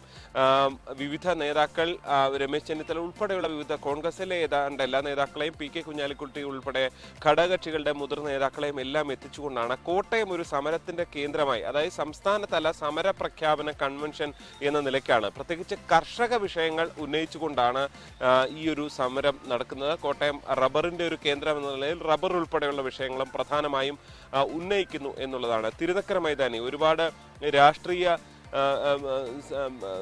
പ്രസക്തമായ സമ്മേളനങ്ങൾക്ക് വേദിയായ സ്ഥലമാണ്. അവിടെയാണ് ഇന്ന് VD സതീശൻ ഉൾപ്പെടെയുള്ള UDF നേതാക്കൾ എത്തുന്നത്. നാളെ അതേ വേദിയിൽ തന്നെ CPMന്റെ നേതൃത്വത്തിൽ റബ്ബർ കർഷകർക്കൊപ്പം കേരളം എന്ന മുദ്രാവാക്യവുമായി മുഖ്യമന്ത്രിയെ പങ്കെടുപ്പിച്ചുകൊണ്ട് മുഖ്യമന്ത്രി ഉദ്ഘാടനം ചെയ്യുന്ന പരിപാടി നാളെ CPM നടത്തുന്നു. CPMന്റെ പരിപാടിയിലെ ഒരു കൗതുകം 250 രൂപ താങ്ങുവില പ്രഖ്യാപിക്കണമെന്നുകൂടി CPM ആവശ്യപ്പെടുന്നു എന്നുള്ളതാണ് അവരുടെ ഫ്ലെക്സ് ബോർഡുകളിൽ വ്യക്തമാക്കുന്നത്. അതായത് താങ്ങുവില പ്രഖ്യാപിക്കേണ്ടത് സംസ്ഥാന സർക്കാരാണ്. സംസ്ഥാന സർക്കാരാണ് റബ്ബറിന് ഒരു താങ്ങുവില സംസ്ഥാനത്ത് ഏർപ്പെടുത്തിയിട്ടുള്ളത്. അതേ സംസ്ഥാനം ഭരിക്കുന്ന CPM തന്നെ ആവശ്യപ്പെടുകയാണ്. നിലവിൽ 200 രൂപ പ്രഖ്യാപിക്കുമെന്ന് അവർ തന്നെ പ്രകടന പത്രികയിൽ പറഞ്ഞിട്ടുണ്ട്. ഈ ബജറ്റിൽ 1 രൂപ പോലും കൂട്ടിയിരുന്നില്ല, അതായത് താങ്ങുവില കൂട്ടിയിരുന്നില്ല. അതിനൊക്കെ അപ്പുറത്തേക്ക് CPM തന്നെ പ്രഖ്യാപിക്കുകയാണ്, ആവശ്യപ്പെടുകയാണ് 250 രൂപയെന്ന്. ആ സമരം ഉദ്ഘാടനം ചെയ്യുന്നത് മുഖ്യമന്ത്രിയാണ് എന്ന രാഷ്ട്രീയ കൗതുകം കൂടിയുണ്ട്. ഇപ്പുറത്ത് ജോസ് കെ മാണി ഉൾപ്പെടെയുള്ളവരെ ഈ പരിപാടിക്ക് വിളിച്ചില്ല എന്ന ആരോപണം കോൺഗ്രസിന്റെ ഭാഗത്ത് നിന്നുണ്ടാകുന്നുണ്ട്. CPM അതിന് നൽകുന്ന പരിപാടി ഇത് CPMന്റെ പരിപാടിയാണ്, തീർത്തും രാഷ്ട്രീയ പരിപാടിയാണ്, അതിൽ CPM മാത്രം പങ്കെടുക്കുന്ന ഒരു പരിപാടി എന്ന നിലയിലാണ്, LDFന്റെ പരിപാടി അല്ല എന്ന മറുപടിയാണ് അവർ ഉന്നയിക്കുന്നത്. എന്തായാലും കേരളത്തിലെ കർഷകർക്ക് വേണ്ടി കേരളം ഭരിക്കുകയും ഭരിച്ചുകൊണ്ടിരുന്നതുമായ രണ്ട് മുന്നണികൾ നേരിട്ടെത്തി കർഷകർക്ക് വേണ്ടി ഒരു വലിയ സമരത്തിന് തുടക്കമിടുന്നു എന്നുള്ളതാണ് എടുത്തു പറയാനുള്ളത്. നമുക്കറിയാം ഇതിന്റെ രാഷ്ട്രീയം, ബജറ്റിന് ശേഷമുള്ള രാഷ്ട്രീയമുണ്ട്. ലോക്സഭാ തെരഞ്ഞെടുപ്പിന് മുന്നോടിയായുള്ള വളരെ പ്രധാനപ്പെട്ട ഒരു സമര പ്രഖ്യാപന കൺവെൻഷനായി UDF ഇത് മാറ്റുകയും ചെയ്യുകയാണ്. അതുകൊണ്ട് തന്നെയാണ് ഇത്തരത്തിൽ സംസ്ഥാന തലത്തിൽ ഒരു ദിവസം നീണ്ടു നിൽക്കുന്ന ഒരു പ്രധാനപ്പെട്ട കൺവെൻഷൻ എന്ന നിലയിലേക്ക് ഇത് എത്തിക്കുകയും ചെയ്യുന്നത്. എന്തായാലും രാഷ്ട്രീയ ആരോപണ പ്രത്യാരോപണങ്ങൾക്ക് ഒരേ സ്ഥലം, തിരുനക്കര മൈതാനത്തിലെ ഒരേ വേദി തന്നെ കാരണമാകുന്നു എന്ന പ്രത്യേകതയും ഉണ്ട്. തൊട്ടടുത്ത ദിവസങ്ങളിൽ തന്നെ ഇന്ന് VD സതീശൻ പറയുന്നതിന് നാളെ ഒരുപക്ഷെ മുഖ്യമന്ത്രി ഇവിടെ വന്ന് മറുപടി പറയാനുള്ള സാധ്യതയും ഉണ്ട് എന്നുള്ളതാണ് ഈ 2 ദിവസത്തെ പരിപാടികൾ കോട്ടയം തന്നെ കേന്ദ്രമാകുന്നതിലുള്ള ഒരു പ്രത്യേകത. സജിത്ത്. ശ്രീജിത്ത്, ഒരു കാര്യം കൂടി, ഇത് കർഷകരുടെ പ്രശ്നം എടുക്കുമ്പോൾ കോട്ടയത്തെ ഈ സമരവേദിയുടെ പ്രത്യേകത അത് റബ്ബറിന്റെ ഒരു പ്രധാന ഇടം എന്നത് മാത്രമല്ല, കർഷകരുടെ പൊതുവായ പ്രശ്നങ്ങൾ പറയാനുള്ള ഒരു വേദിയാക്കി രണ്ട് മുന്നണികളും മാറ്റുന്നു കോട്ടയത്തെ എന്നതുകൂടി അതിൻ്റെ ഒരു പ്രത്യേകതയാണെന്ന് തോന്നുന്നു. ഈ CPMന്റെ സമരത്തിന്റെ പ്രത്യേകത റബ്ബർ വിഷയം മാത്രമാണ് അവർ മുന്നോട്ട് വയ്ക്കുന്നത്. ഒപ്പം തന്നെ ഈ താങ്ങുവില അടക്കമുള്ള വിഷയത്തിൽ സംസ്ഥാന ബജറ്റിൽ എന്തു ചെയ്തു എന്ന ആരോപണത്തിന് കൂടി ഈ രാഷ്ട്രീയ വേദികളിലൊക്കെ CPM മറുപടി പറയേണ്ടിയും വരില്ലേ?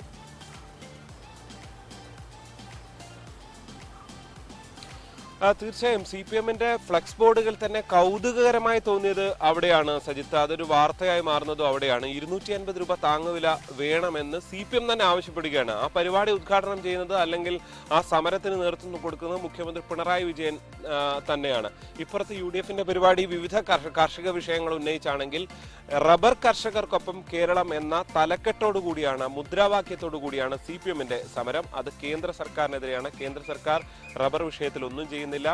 മറ്റു മുദ്രാവാക്യങ്ങളുണ്ട്. റബ്ബർ ബോർഡിന്റെ ആസ്ഥാനം കേരളത്തിൽ തന്നെ നിലനിർത്തണം എന്നതടക്കമുള്ള, റബ്ബർ ബോർഡിനെ സംരക്ഷിക്കണം എന്നതടക്കമുള്ള മുദ്രാവാക്യങ്ങളും ഈ ഒരു വേദിയിൽ ഉയരുമെന്ന കാര്യത്തിൽ സംശയമില്ല. കേന്ദ്രത്തിനെതിരെയാണ് ഉദ്ദേശിക്കുന്നത്. പക്ഷേ ഈ ഫ്ലെക്സ് ബോർഡ് വെച്ചപ്പോൾ സംസ്ഥാനം തന്നെ ചെയ്യേണ്ട ഒരു കാര്യത്തെക്കുറിച്ച് കൂടി അവർ ഈ ഫ്ലെക്സ് ബോർഡിൽ പറഞ്ഞിരിക്കുന്നു എന്നുള്ളതാണ് കൗതുകകരമായിട്ടുള്ളത്. തീർച്ചയായും ഗുരുതരമായ രാഷ്ട്രീയ ആരോപണങ്ങൾ, പ്രത്യേകിച്ച് റബ്ബർ കർഷകർ ഈ കഴിഞ്ഞ ബജറ്റിൽ തന്നെ, അതായത് രണ്ടാം പിണറായി സർക്കാരിന്റെ ആദ്യ ബജറ്റിൽ തന്നെ പ്രകടന പത്രികയിൽ പറഞ്ഞ് 200 രൂപ നിങ്ങൾ പ്രഖ്യാപിക്കണമെന്ന ആവശ്യം ഉന്നയിച്ചതാണ്. പക്ഷെ അത് കഴിഞ്ഞ തവണ 10 രൂപ കൂട്ടി എന്നതിനപ്പുറത്തേക്ക് ഇത്തവണ ഒന്നും കൂട്ടിയിട്ടില്ല. അതേസമയം തന്നെ റബ്ബറിന് ആകെയുള്ള തുക, അതായത് ഈ സബ്സിഡി മറ്റും കൊടുത്തു തീർക്കാനായിട്ട് ഏതാണ്ട് 600 കോടി രൂപ ഉൾപ്പെടുത്തിയിട്ടുണ്ട് എന്നതിനപ്പുറത്തേക്ക് കാര്യമായൊരു, ഇപ്പൊ റബ്ബർ പാർക്കിന്റെ ഒക്കെ നിർമ്മാണം തുടങ്ങുന്നു. പക്ഷെ അതിൽ ഒരു വലിയ നിലയിലുള്ള ഒരു പുരോഗതി കാര്യങ്ങൾ എത്താവുന്ന ഒരു സാമ്പത്തിക ഭദ്രതയും സംസ്ഥാനത്തിനില്ല എന്നൊരു പ്രതിസന്ധിയിൽ കൂടി നിന്നുകൊണ്ടാണ് ഈ വിഷയം കേന്ദ്രത്തിന്റെ തലയിലേക്ക് വെച്ചുകൊണ്ട് കോട്ടയത്തെ സാഹചര്യം. എന്തായാലും കോട്ടയം ഒരു, അങ്ങനെ ഇന്നത്തെ പ്രധാനപ്പെട്ട ഒരു സെഗ്മെന്റിലേക്ക് നമുക്ക് കിടക്കാൻ സമയമായിരിക്കുന്നു. പത്രവാർത്തയുമായി കിരൺ ബാബു ആണ് ചേരുന്നത്. Kiran, very good morning. എന്തായാലും ഇന്നത്തെ ദിവസം വളരെ പ്രധാനപ്പെട്ടതാണ്. ഒരുപക്ഷെ ഈ CPM സംസ്ഥാന സമിതിയുടെ വാർത്തകൾക്കായിരിക്കും ഇന്ന് കൂടുതൽ പ്രാമുഖ്യം കിട്ടിയിരിക്കുക, അല്ലെ? പത്രങ്ങളുടെ ഒരു പൊതുചിത്രം എന്താണ്? Sajitha, Ranjini, good morning. എന്തായാലും CPM സംസ്ഥാന സമിതിയുടെ വാർത്തകളും അതോടൊപ്പം തന്നെ സംസ്ഥാനത്തിന്റെ ധനസ്ഥിതി സംബന്ധിച്ച വിവിധ വാർത്തകളും ഒക്കെ തന്നെയാണ് പ്രധാനമായും വന്നത്. അതോടൊപ്പം തന്നെ സുപ്രീം കോടതിയുടെ വാർത്തയും ഒക്കെ വന്നിട്ടുണ്ട്. എന്തായാലും നമുക്ക് പ്രധാന പത്രങ്ങളിലേക്ക് കടക്കാം. പത്രം 18ലേക്ക് സ്വാഗതം.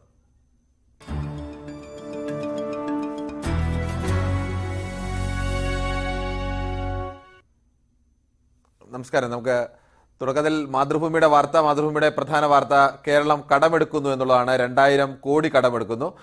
സാമ്പത്തിക പ്രതിസന്ധി പരിഹരിക്കാൻ സഹകരണ ബാങ്കുകളിൽ നിന്ന് 2000 കോടി രൂപ കടമെടുക്കാനുള്ള സർക്കാരിന്റെ നീക്കത്തെക്കുറിച്ചാണ് വാർത്ത. അതാണ് പ്രധാന വാർത്തയായി തന്നെ മാതൃഭൂമി ഇന്ന് 1-ാം പേജിൽ നൽകിയിട്ടുള്ളത്. മറ്റൊരു പ്രധാന വാർത്ത നൽകിയിട്ടുള്ളത് മിക്ക പത്രങ്ങളും നൽകിയിട്ടുണ്ട്.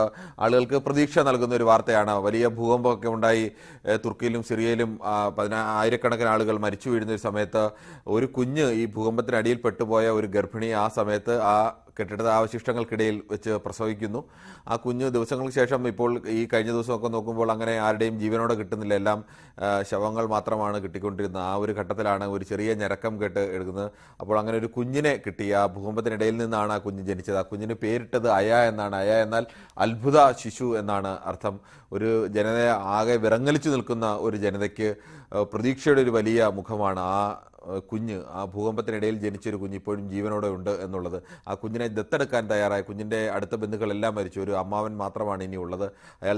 അയാൾ ആ കുഞ്ഞിനെ വളർത്താൻ തയ്യാറാണ് എന്ന് അറിയിച്ചിട്ടുണ്ട്. പക്ഷേ ആ ദത്തെടുക്കാൻ തയ്യാറായി നിരവധി സംഘടനകൾ കൂടിയാണ് വരുന്നത്. എന്നാലും കുഞ്ഞിന് കാര്യമായ പരിക്കുകളില്ല എന്നത് നമുക്കും കേൾക്കുമ്പോൾ മനസ്സിന് ഒരു സന്തോഷം തോന്നുന്ന വാർത്ത തന്നെയാണ്. അയയുടെ വാർത്ത എല്ലാ പത്രങ്ങളും നന്നായി നൽകിയിട്ടുണ്ട്. മറ്റൊന്ന്, ഗെഹ്ലോത്തിന് ഇന്നലെ പറ്റിയ അബദ്ധമാണ്. രാജസ്ഥാൻ മുഖ്യമന്ത്രിയും ധനമന്ത്രിയും കൂടിയായ ഗെഹ്ലോത്ത് ആദ്യം ബഡ്ജറ്റ് വായിക്കാനെടുത്തപ്പോൾ അദ്ദേഹം ആദ്യം ഒരു 6-7 മിനിറ്റ് വായിച്ചത് പഴയ ബഡ്ജറ്റിൻ്റെ കോപ്പിയാണ് വായിച്ചത്. എന്തായാലും ആ അബദ്ധം പിന്നീട് മാപ്പ് പറഞ്ഞിട്ടാണ് വീണ്ടും പുതിയ ബഡ്ജറ്റ് വായിക്കേണ്ട അവസ്ഥ വന്നത്. സഭയിൽ വലിയ ബഹളമൊക്കെ ആയിരുന്നു. ഒരു തരത്തിൽ പറഞ്ഞാൽ നോട്ടക്കുറവ് എന്നൊക്കെ പറയാം. പക്ഷേ അതൊരു വലിയ അബദ്ധം തന്നെയാണ്. അങ്ങനെ ഒരു അബദ്ധം ഒരു കാരണവശാലും ബഡ്ജറ്റിന് സംഭവിക്കരുത്. മറ്റൊന്ന്, പശുവിനെ പുണരേണ്ട നിർദ്ദേശം പിൻവലിച്ച് കേന്ദ്രം എന്നുള്ളതാണ്. ഇതും എല്ലാ പത്രങ്ങളും നൽകിയിട്ടുണ്ട്. പശുവിനെ ആലിംഗനം ചെയ്യാൻ വേണ്ടി കൗഹഗ് ഡേക്ക് ആലിംഗനത്തിന് വേണ്ടി ഫെബ്രുവരി 14 വാലന്റൈൻസ് ഡേയുടെ അന്ന് അങ്ങനെ ഒരു ദിനത്തിന് വേണ്ടി ആഹ്വാനം നടത്തിയത്.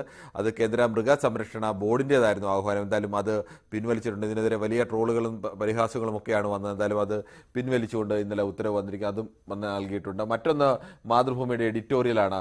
ഇന്നലെ ഒരു സാക്ഷരതാ പ്രേരക് മരണപ്പെടാൻ ഇടയായി. അയാൾക്ക് ശമ്പളം കിട്ടിയിട്ട് മാസങ്ങളായിരുന്നു. ഇങ്ങനെ ഒരാൾ മരിച്ചതിന് ഉത്തരവാദി ആര് എന്നുള്ളത് വളരെ ഗൗരവകരമായ ഒരു ചോദ്യമാണ്.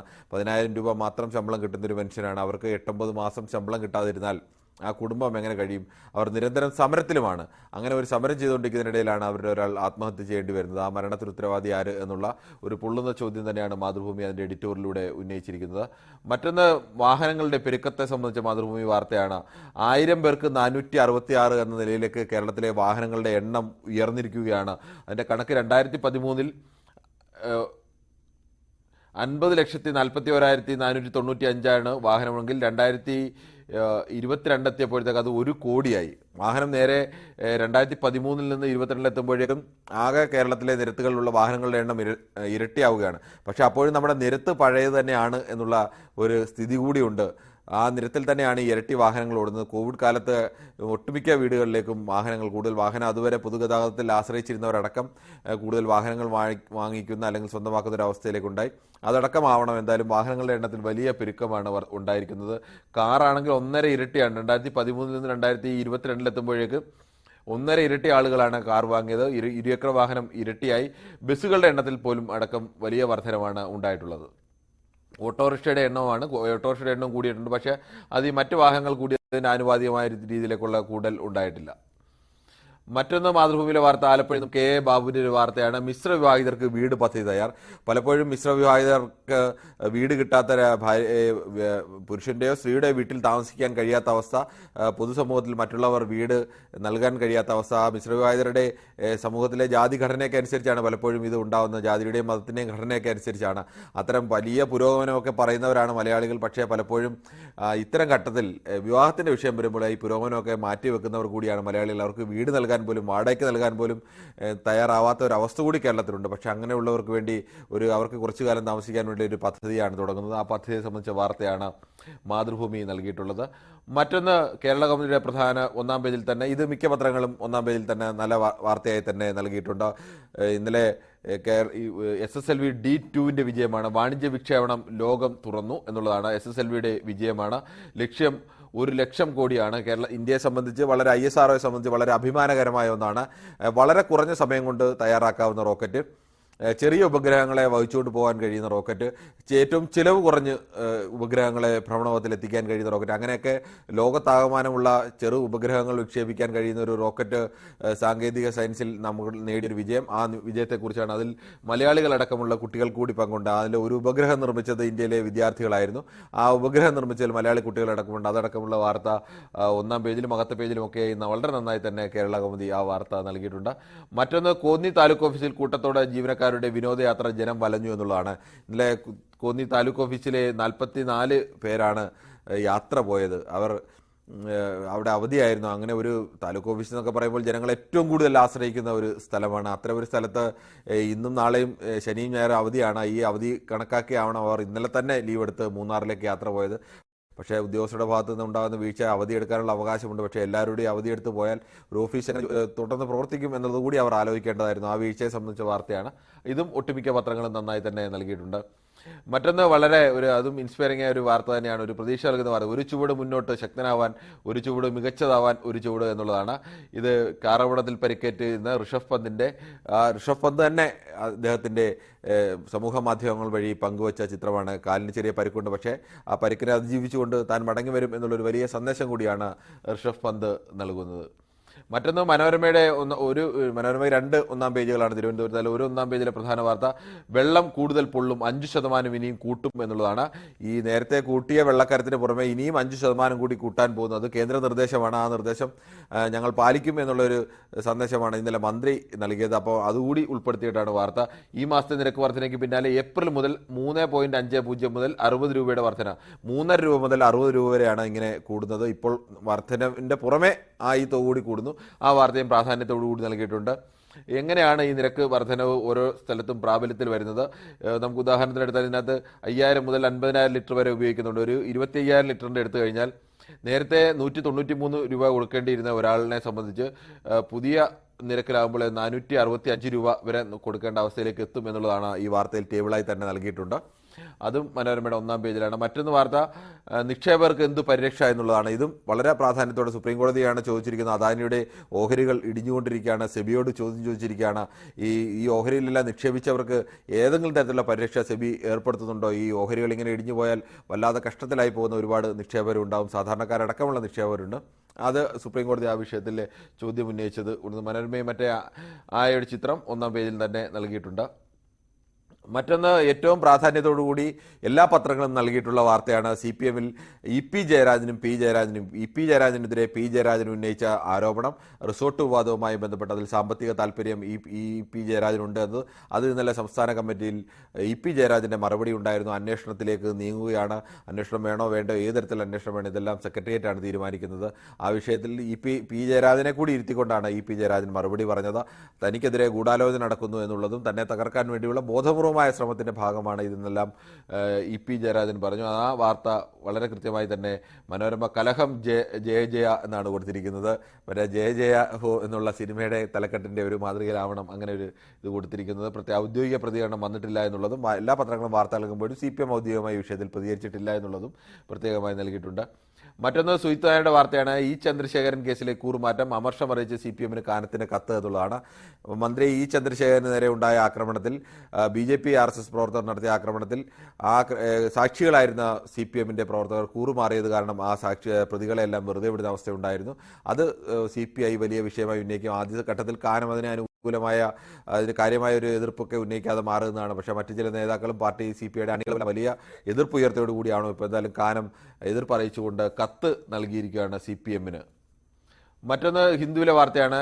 നേരത്തെ സുപ്രീം കോടതിയുടെ വാർത്ത നമ്മൾ മറ്റ് പത്രങ്ങളിലും കണ്ടത് തന്നെയാണ്.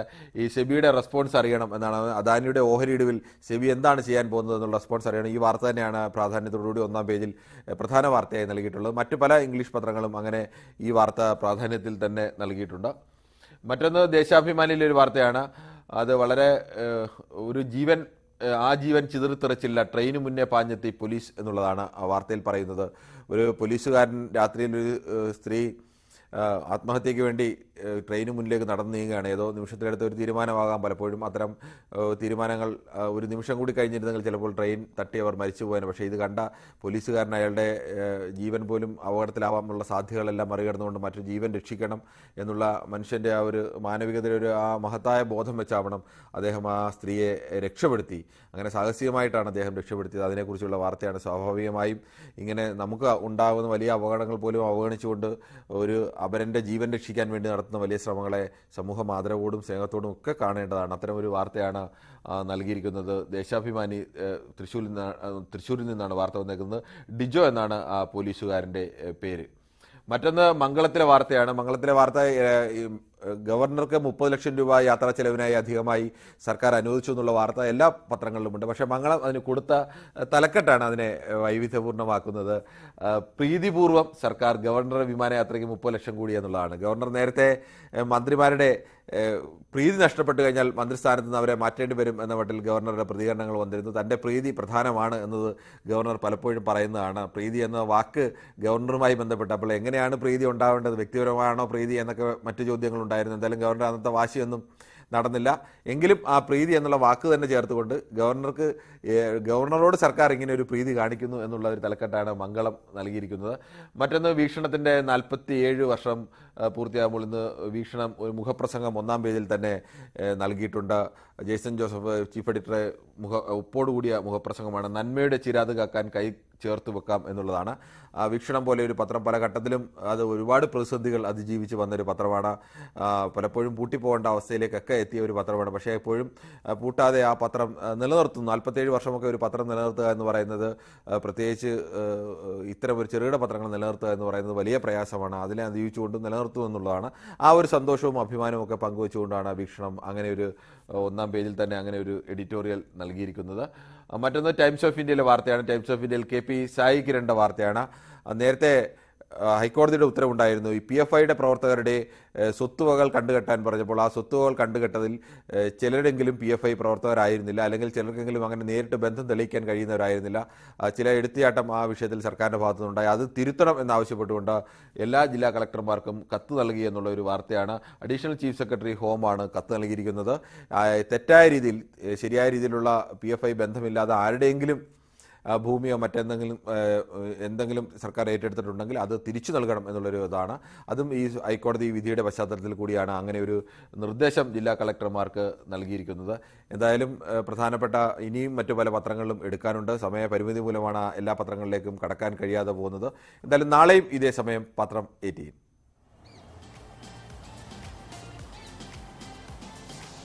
തീർച്ചയായും കിരൺ ബാബുവാണ് ഇന്നത്തെ പത്രങ്ങളുടെ സമഗ്ര വിശകലനമാണ് അദ്ദേഹം പങ്കുവച്ചത്. ഇനി നമ്മൾ ഒരു ഇടവേളയിലേക്കാണല്ലേ പോകുന്നത്. അപ്പോൾ കേരളത്തിന്റെ പൊതുചിത്രമായി പ്രഭാത കേരളം തുടരും. അതിനു മുമ്പായി ഒരു ചെറിയ ഇടവേള.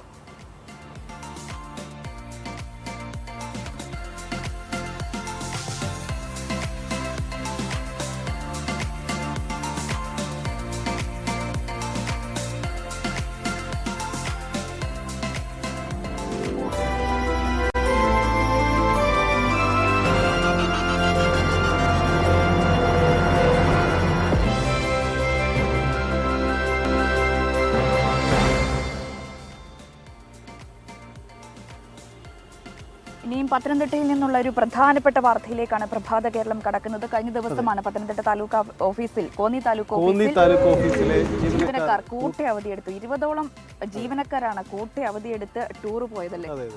ഇതിൽ പലർക്കും അവധി അപേക്ഷ പോലും നൽകാതെയാണ് അവധിക്ക് പോയത് എന്നതാണ് അതിന്റെ പ്രത്യേകത. എന്തായാലും ഇവർ വിനോദയാത്രയ്ക്കാണ് പോയത്. വിനോദയാത്രയുടെ ദൃശ്യങ്ങളടക്കം ഇതിനകം പുറത്തു വന്നിട്ടുണ്ട്. ഇന്നലെ തന്നെ റവന്യൂ മന്ത്രി ഈ വിഷയത്തിൽ നടപടി ഉണ്ടാകുമെന്ന് പറഞ്ഞിരുന്നു. എന്തായാലും ഈ വിഷയത്തിൽ ഇനി എന്ത് നടപടി ഉണ്ടാകുമെന്നതൊക്കെയാണ് വളരെ പ്രസക്തമായ കാര്യം. എന്തായാലും പത്തനംതിട്ടയിൽ നിന്നും ശശിനാരായണൻ നമുക്കൊപ്പം ചേരുന്നുണ്ട്. ശശിനാരായണൻ, വളരെ പ്രധാനപ്പെട്ടതാണ് കോന്നിയിലെ ഈ സംഭവം. ജീവനക്കാർ, നിരവധി പൊതുജനങ്ങൾ വിവിധ സേവനങ്ങൾക്ക് വേണ്ടി വന്ന് ബുദ്ധിമുട്ടുമ്പോൾ ജീവനക്കാർ കൂട്ടത്തോടെ അവധിയെടുത്തത് വലിയ വിമർശനങ്ങൾക്കിട വെച്ചിരുന്നു. സർക്കാർ നടപടി ഉണ്ടാകുമെന്ന് ഉറപ്പ് നൽകിയിരിക്കുന്നു. ഇപ്പോൾ ഇവരുടെ വിനോദ യാത്രാ ദൃശ്യങ്ങളാണോ പുറത്തു വന്നിരിക്കുന്നത്? ഈ വിഷയത്തിൽ ഇനി എന്താണ് തുടർ നടപടി ഉണ്ടാവുക? സജിത്തെ, ഇന്നലെ വലിയ വിവാദമായ ഒരു വിഷയമാണ് ഈ കോന്നി താലൂക്ക് ഓഫീസിലെ ജീവനക്കാർ കൂട്ടവധിയെടുത്ത സംഭവം. ഇതിൽ പ്രധാനമായും 60 ജീവനക്കാരാണ് കോന്നി താലൂക്ക് ഓഫീസിലുള്ളത്. ഇതിൽ 39 പേരാണ് അവധിയെടുത്തത്. അതിൽ 11 പേർ മാത്രമാണ് ഈ നിയമപരമായ ലീവ് നൽകി ഈ യാത്രയിൽ പങ്കെടുത്തുള്ളത്. അതിൽ തഹസീൽദാർ കുഞ്ഞസർ അടക്കമുള്ള ആളുകളാണ് ഈ മൂന്നാർ ദേവികുള സ്ഥലങ്ങളിൽ ഇന്നലെ ടൂർ പോയത്. ഇത് വലിയ വിവാദമായിരുന്നു. കാരണം നിരവധി ആളുകൾ ഓഫീസിലെത്തിയിട്ട് അവരുടെ കാര്യങ്ങൾ സാധിക്കാൻ പറ്റാതെ, അതായത് അവരുടെ വിവിധ അപേക്ഷകൾ നൽകിയിട്ട് അതിൻ്റെ ഒന്നും മറുപടിയോ അല്ലെങ്കിൽ സർട്ടിഫിക്കറ്റോ ലഭിക്കാതെ തിരിച്ചു മടങ്ങേണ്ട ഒരു സാഹചര്യം ഉണ്ടായി. സംഭവം വിവാദമായതോടെ ജനീഷ് കുമാർ അടക്കമുള്ള MLA ജനീഷ് കുമാറും മന്ത്രി അടക്കം ഈ വിഷയത്തിൽ ഇടപെട്ടു. തുടർന്ന് ADM ആണ് ഇപ്പോൾ ഇതുമായി ബന്ധപ്പെട്ട അന്വേഷണ റിപ്പോർട്ട് കളക്ടർക്ക് സമർപ്പിക്കാനുള്ള അന്വേഷണം നടത്തി. എന്തായാലും വ്യാഴാഴ്ചയോടുകൂടി റിപ്പോർട്ട് സമർപ്പിക്കും. പക്ഷേ ഈ സംഘം വിനോദയാത്ര പോയതുമായി ബന്ധപ്പെട്ട് അവർക്ക് ന്യായീകരണങ്ങളുണ്ട്. ചിലർ അവധി അപേക്ഷ നൽകിയിട്ടുണ്ട്, ചിലർ നൽകാത്തവരുമുണ്ട്. പക്ഷേ ഈ അവധി അപേക്ഷ നൽകുന്നവരെ സംബന്ധിച്ച് റിപ്പോർട്ട് സമർപ്പിക്കുകയും ചിലപ്പോൾ പക്ഷേ അവർക്ക് നടപടി ഉണ്ടാകാൻ സാധ്യതയില്ല. പക്ഷേ അവധി അപേക്ഷ നൽകാതെ തന്നെ ജോലിക്ക് ഹാജരായ ആളുകളുണ്ട്, അല്ലെങ്കിൽ ഈ യാത്രയിൽ പങ്കെടുത്തവരുണ്ട്. ഇവർക്ക് പക്ഷേ നടപടി ഉണ്ടാകാൻ സാധ്യതയുണ്ട്. പക്ഷേ ഇതെല്ലാം മറ്റൊരു തരത്തിലുള്ള ഒരു വിവാദമായ ഒരു കാര്യത്തിലേക്ക് കടക്കുമെന്ന് പറഞ്ഞാൽ പത്തനംതിട്ട ജില്ലയിൽ സമാനമായ പല കാര്യങ്ങളും സംഭവിച്ചിട്ടുണ്ട്. ഇതിലൊന്നും പിന്നീട് നടപടി ഉണ്ടായിട്ടില്ല എന്നൊരു ആക്ഷേപം ജീവനക്കാരുടെ തന്നെ ഉണ്ട്. അത് പ്രധാനമായി ഉള്ളത് മോക്ക് ഡ്രിൽ നടന്ന സമയത്തും ഇതുപോലെ ഒരാൾ മരിക്കേണ്ട സാഹചര്യമുണ്ടായി. ആ സമയത്തും അന്വേഷണം നടത്തി റിപ്പോർട്ട് നടപടി ഉണ്ടാകുമെന്ന് കളക്ടർ പ്രഖ്യാപിക്കുന്നു. അക്കാര്യത്തിലും ഇതുവരെ അന്വേഷണം നടത്തി നടപടി ഉണ്ടായിട്ടില്ല. മറ്റൊരു കാര്യം എടുത്തു പറയേണ്ടത് PSC നിയമവുമായി ബന്ധപ്പെട്ട് പത്തനംതിട്ടയിൽ നടന്നു. അതിൽ അഡ്വൈസ് മെമ്മോ അയക്കുന്ന കാര്യത്തിൽ തപാൽ മുഖേന അയക്കുന്നതിന് പകരം നേരിട്ട് നൽകി എന്നൊരു വലിയ വിവാദം കളക്ടറേറ്റുമായി ബന്ധപ്പെട്ടുണ്ടായിരുന്നു. അതിലും കളക്ടർ ഇക്കാര്യത്തിൽ അന്വേഷണ റിപ്പോർട്ട് നടപടി സ്വീകരിക്കുന്നു പറഞ്ഞു. അതിലും നടപടി ഉണ്ടായില്ല. ആ ആളുകൾ തന്നെ ഇത്തരം ഈ കേസിലും ഉണ്ട്, അല്ലെങ്കിൽ ഈ യാത്രയുള്ള ജീവനക്കാരെ ഇപ്പോൾ പോയ യാത്ര ഉൾപ്പെട്ടിട്ടുണ്ട്. അത്തരം ഒരു സംഘടനാപരമായ രീതിയിലൊരു ശക്തി അത് ഭരണ കക്ഷിയിൽപ്പെട്ട സംഘടനാ നേതാക്കന്മാർ ഇതിനകത്ത് ഉൾപ്പെട്ടതുകൊണ്ട് ഇതിൽ നടപടി ഉണ്ട്, മന്ത്രി ഇടപെട്ടാലും നടപടി ഉണ്ടാകില്ല എന്ന ഒരാക്ഷേപം ഇപ്പോൾ നിലനിൽക്കുന്നുണ്ട്. ഏതായാലും MLAയും മന്ത്രിയും ഇതിൽ കൃത്യമായ നിലപാട് പറഞ്ഞിട്ടുണ്ട്. ഈ ഉദ്യോഗസ്ഥർക്കെതിരെ നടപടിയെടുക്കുമെന്ന് പറഞ്ഞിട്ടുണ്ട്. പക്ഷേ ഇത് എത്രത്തോളം ഉണ്ടാകുമെന്നുള്ള കാര്യത്തിൽ ഇപ്പോഴും ആശങ്കയുണ്ട്. കാരണം രണ്ട് സംഭവങ്ങൾ മുന്നിൽ വലിയ വിവാദമായതും വലിയ നിയമവിരുദ്ധമായി നടന്ന രണ്ട് സംഭവങ്ങൾ മുന്നിൽ നിൽക്കുമ്പോൾ തന്നെ അതിന്റെ റിപ്പോർട്ട് നൽകിയിട്ടും നടപടി ഉണ്ടായിരിക്കുന്ന സാഹചര്യത്തിലാണ് പുതിയ കോന്നി താലൂക്ക് ഓഫീസിലെ ജീവനക്കാർ ഉല്ലാസ നടത്തി അവധി എടുക്കാതെയും അവധി എടുത്തുമൊക്കെ ഉല്ലാസ യാത്ര നടത്തിയത് വിവാദമായിരിക്കുന്നത്. ഇതിന്റെ ദൃശ്യങ്ങൾ കൂടി ഇപ്പോൾ നമ്മൾ പുറത്തുവിട്ടിട്ടുണ്ട്. എന്തായാലും ഇതുമായി ബന്ധപ്പെട്ട് വരും ദിവസങ്ങളിൽ വലിയ ചർച്ച ഉണ്ടാകാൻ സാധ്യതയുണ്ട്, വലിയ ആക്ഷേപത്തിനും ഇത് സാധ്യതയുണ്ട്. സജിത്ത്, ഇനി എന്ത് നടപടി ഉണ്ടാകുമെന്നാണ് നമുക്ക് കാത്തിരുന്ന് കാണേണ്ടത്. ശശിനാരായണനാണ് പത്തനംതിട്ടയിൽ നിന്ന് വിശദാംശങ്ങൾ പങ്കുവച്ചത്. കഴിഞ്ഞ ദിവസം തന്നെ ഈ വിഷയം നടന്നപ്പോൾ തന്നെ അവിടുത്തെ MLA ജനീഷ് കുമാർ അവിടെ എത്തിയിരുന്നു. ഗതാഗത മന്ത്രിയടക്കം വ്യക്തമാക്കിയ സാഹചര്യമുണ്ടായിരുന്നു കൃത്യമായ നടപടി ഉണ്ടാകുന്നത്. നടപടി ഇനി എന്താണ് എന്നാണ് ശശി സൂചിപ്പിച്ചത് പ്രധാനപ്പെട്ട കാര്യമാണ്. കാരണം ഇവർക്കൊക്കെ ഭരണകക്ഷി യൂണിയനുകളുമായി ബന്ധമുള്ളവരാണ്. അതുകൊണ്ട് തന്നെ മന്ത്രിയുടെ പ്രഖ്യാപനമൊക്കെ എത്ര കണ്ട് നടപ്പിലാവും എന്നതും കണ്ടറിയേണ്ടതുണ്ട്. എന്തായാലും നടപടി ഉണ്ടാവട്ടെ എന്ന് നമുക്ക് കരുതാം, അല്ലേ? തീർച്ചയായും. ഇനി നമ്മൾ പോകുന്നത് KSRTC ശമ്പള വിതരണവുമായി ബന്ധപ്പെട്ട ഒരു വാർത്തയിലേക്കാണ്.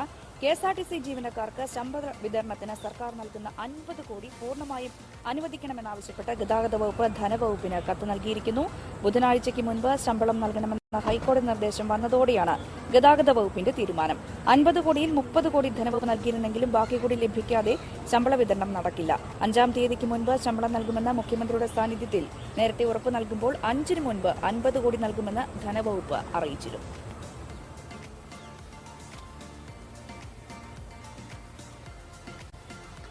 യെസ്, ഇനി നമ്മൾ പോകുന്നത് ദേശീയ വാർത്തകളാണ്. ദേശീയ വാർത്തകളിൽ ഏറ്റവും പ്രാമുഖ്യം ത്രിപുര തെരഞ്ഞെടുപ്പ് തന്നെയാണ്. കാരണം ത്രിപുര തെരഞ്ഞെടുപ്പിൽ അവിടെ ജനവിധി എഴുതാൻ ഇനി 5 ദിവസം മാത്രമാണ് ബാക്കി നിൽക്കുന്നത്. കൂടുതൽ ദേശീയ നേതാക്കൾ അടക്കം അങ്ങോട്ടേക്ക് എത്തുന്നു എന്നതാണ് പ്രധാനപ്പെട്ട കാര്യം. എന്തായാലും രാകേഷ് നമുക്കൊപ്പം ചേരുന്നു. രാകേഷ്, എന്താണ് ഇന്ന് ദേശീയ തലത്തിലുള്ള വാർത്തകളുടെ ഒരു പൊതുചിത്രം? ഈ ത്രിപുര അടക്കമുള്ള തെരഞ്ഞെടുപ്പ് നടക്കുന്ന സംസ്ഥാനങ്ങളുടെ വാർത്തകൾക്ക് തന്നെയായിരിക്കും പ്രാമുഖ്യം, അല്ലേ? Sajith, Ranjini, good morning. തീർച്ചയായും ത്രിപുര അതിന്റെ പ്രചാരണം, നിയമസഭാ തെരഞ്ഞെടുപ്പിന്റെ പ്രചാരണം അതിന്റെ അവസാന ഘട്ടത്തിലേക്ക് കടക്കുന്നു എന്ന് തന്നെയാണ് പ്രധാനപ്പെട്ട വാർത്ത. കാരണം ദേശീയ നേതാക്കൾ ത്രിപുരയിലേക്ക് എത്തുന്നു. പ്രധാനമന്ത്രി ഇന്ന് 2 റാലികളിൽ പങ്കെടുക്കുകയും ചെയ്യുന്നു എന്ന് തന്നെയാണ് ഇന്നത്തെ ഏറ്റവും പ്രധാനപ്പെട്ട വാർത്ത.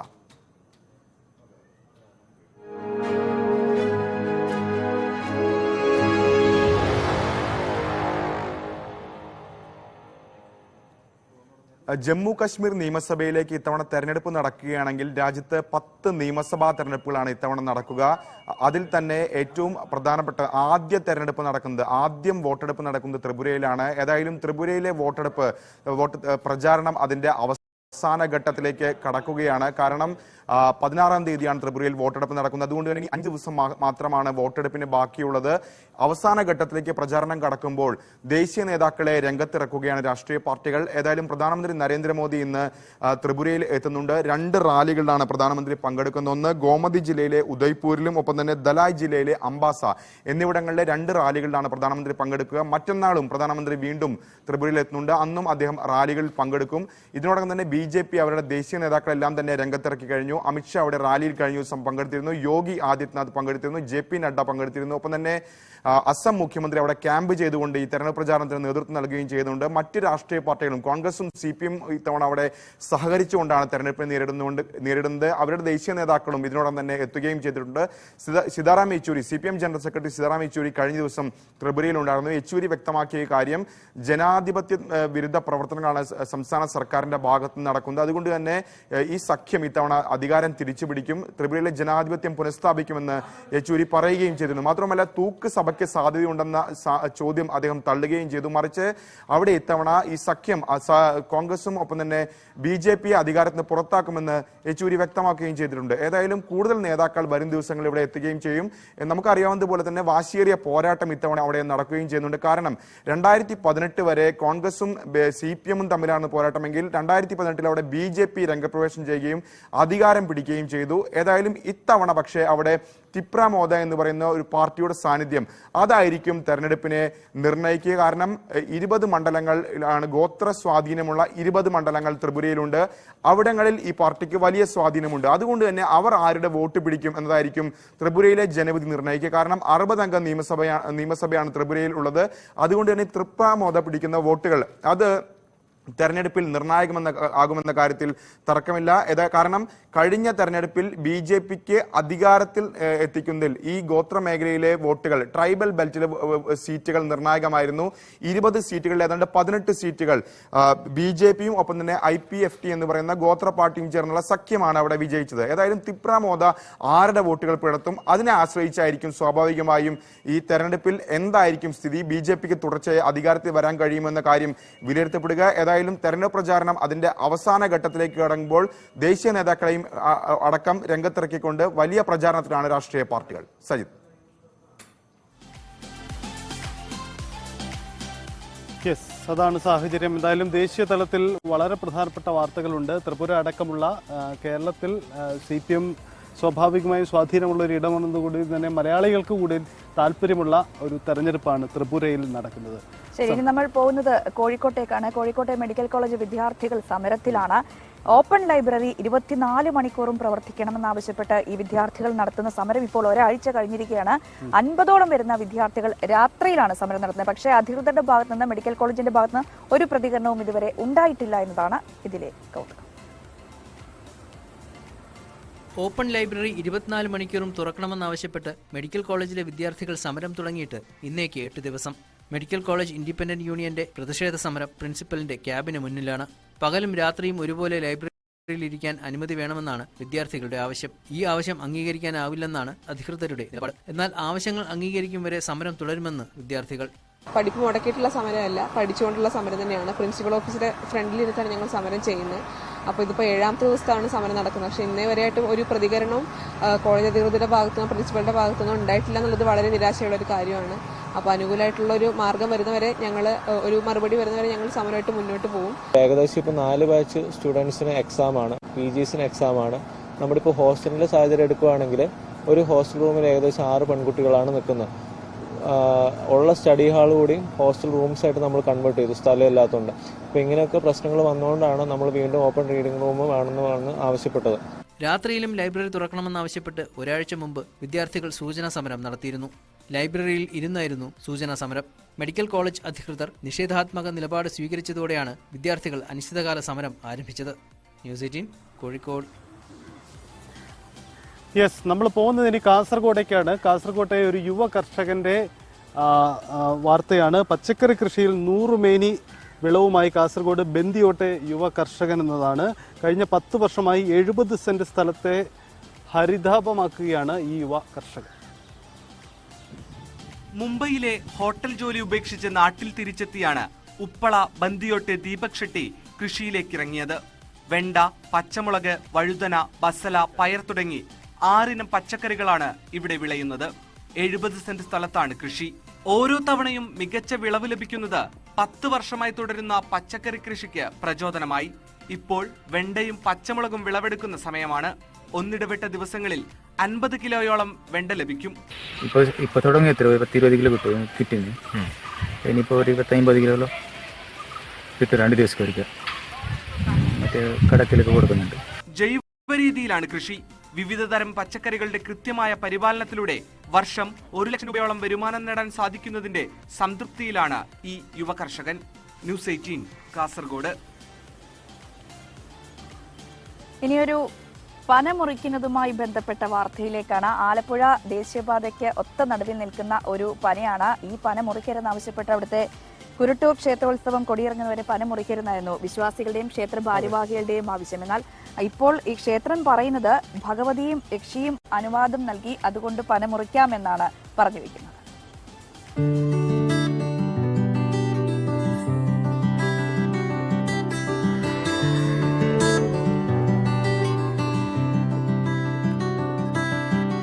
തീരദേശ ഗ്രാമമായ തോട്ടപ്പള്ളിക്കടുത്താണ് ദേശീയപാതയ്ക്ക് ഒത്ത നടുവിൽ ഏറെ ഉയരമുള്ള ഈ ഒറ്റപ്പന.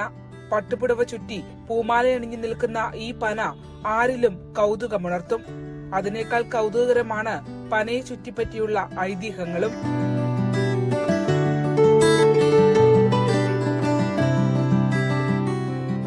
അപ്പൊ എവിടെയാണോ ഒരു ഭദ്രകാളിയെ പ്രതിഷ്ഠിക്കുന്നത് അവിടെ ഈ ലോകത്ത് ഏത് ക്ഷേത്രത്തിലും അതിനോടനുബന്ധിച്ച് ഒരു പന ഉണ്ടാകും.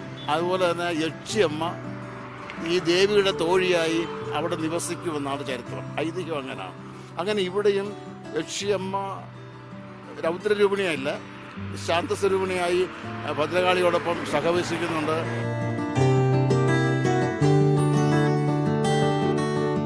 പന മുറിക്കണമെങ്കിൽ കുരുട്ടൂർ ക്ഷേത്രത്തിന്റെ കൊടി ഇറങ്ങണം. ഭഗവതിയായ ഭദ്രകാളിയുടെ ഒറ്റ തോഴിയാണ് പനയിൽ വാഴുന്ന ശാന്തസ്വരൂപിണിയായ യക്ഷി. പന മുറിക്കാൻ ഭഗവതിയോട് മാത്രമല്ല പക്ഷിമൃഗാദികളോടും അനുവാദം തേടണം. അതിനായി സമയം അനുവദിക്കണമെന്ന വ്യത്യസ്തമായ അഭ്യർത്ഥനയുമായി തീരദേശ ഗ്രാമം ഒന്നടങ്കം സർക്കാരിന് മുന്നിലേക്ക് വന്നു.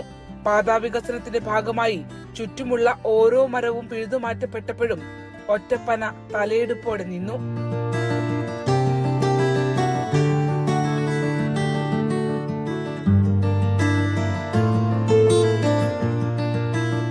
ഇപ്പോൾ ഇതാ ഗ്രാമത്തിനായി ദേശീയപാത അതോറിറ്റി അനുവദിച്ച സമയം അവസാനിച്ചിരിക്കുന്നു.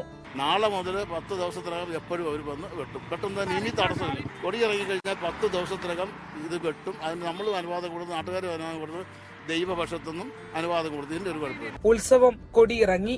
ഒരു പ്രദേശത്തിന് വ്യക്തിത്വമുണ്ടാക്കിക്കൊടുത്ത ഒറ്റപ്പനയുടെ ആയുസ് ഇനി 10 നാൾ മാത്രം. കുരുട്ടൂർ ഭഗവതി ക്ഷേത്രത്തിന്റെ കൊടിയിറങ്ങി. ഐതിഹ്യങ്ങൾക്കും വിശ്വാസങ്ങൾക്കും ഒക്കെ അപ്പുറം ഒരു നാടിന്റെ ലാൻഡ്മാർക്കായിരുന്ന ഒറ്റപ്പന ഇനി ദിവസങ്ങൾക്കകം ഓർമ്മകളായി മാറും. ക്യാമറമാൻ പ്രശാന്ത് മംഗലശ്ശേരിക്കൊപ്പം ആലപ്പുഴയിൽ നിന്നും ശരണ്യ സ്നേഹജൻ, ന്യൂസ് 18. എന്തായാലും നേരത്തെ തന്നെ ഈ ഒറ്റപ്പനയുടെ വാർത്ത ഏറെ കൗതുകം നിറഞ്ഞതായിരുന്നു. കാരണം ഒറ്റപ്പന വിശ്വാസത്തിന്റെ പേരിൽ മുറിക്കാൻ അനുമതി ലഭിക്കാത്തത് റോഡ് വികസനത്തിന് വെല്ലുവിളിയാകുന്നു എന്ന വാർത്ത. എന്തായാലും നാട്ടുകാരിപ്പോൾ അതിൻ്റെ വിശ്വാസ പ്രശ്നങ്ങളൊക്കെ മറികടന്നിരിക്കുന്നു. എന്തായാലും ഇനി ഒറ്റപ്പന മുറിക്കാം, റോഡ് വികസനം സാധ്യമാക്കാം. അപ്പം നമ്മൾ ഇനി മറ്റൊരു വാർത്ത വരുന്നത് ആറ്റിങ്ങൽ നിന്നാണ്. പഠനത്തിന് പ്രായം വെല്ലുവിളിയാകില്ലെന്ന് തെളിയിച്ച ആറ്റിങ്ങൽ വേലൻകോണം സ്വദേശിയായ 65 വയസ്സുകാരി സംസ്ഥാന സാക്ഷരതാ മിഷൻ +2 തുല്യതാ പരീക്ഷയിൽ എല്ലാ വിഷയങ്ങൾക്കും A+ഓടെ സംസ്ഥാന തലത്തിൽ 5ാം റാങ്ക് നേടി നാട്ടിലെ താരമായിരിക്കുകയാണ് ഈ വ്യക്തി. കുട്ടിക്കാലത്തെ അച്ഛനും അമ്മയും നഷ്ടമായ അനിതാകുമാരിക്ക് 10ാം ക്ലാസ്സിൽ പഠനം അവസാനിപ്പിക്കേണ്ടി വന്നു. ആറ്റിങ്ങൽ ഗവൺമെന്റ് ITIയിൽ നിന്ന് 1 വർഷത്തെ ഷീറ്റ് മെറ്റൽ ട്രേഡ് പാസ്സായെങ്കിലും അപ്പോഴേക്കും വിവാഹ തിരക്കിൽപ്പെട്ട് പഠനം മുടങ്ങി. അനിതയുടെ പഠിക്കാനുള്ള ആഗ്രഹം മനസ്സിലാക്കിയ ഭർത്താവ് ജോൺ പ്രീ പ്രൈമറി ട്രെയിനിംഗ് കോഴ്സിന് ചേർത്തു.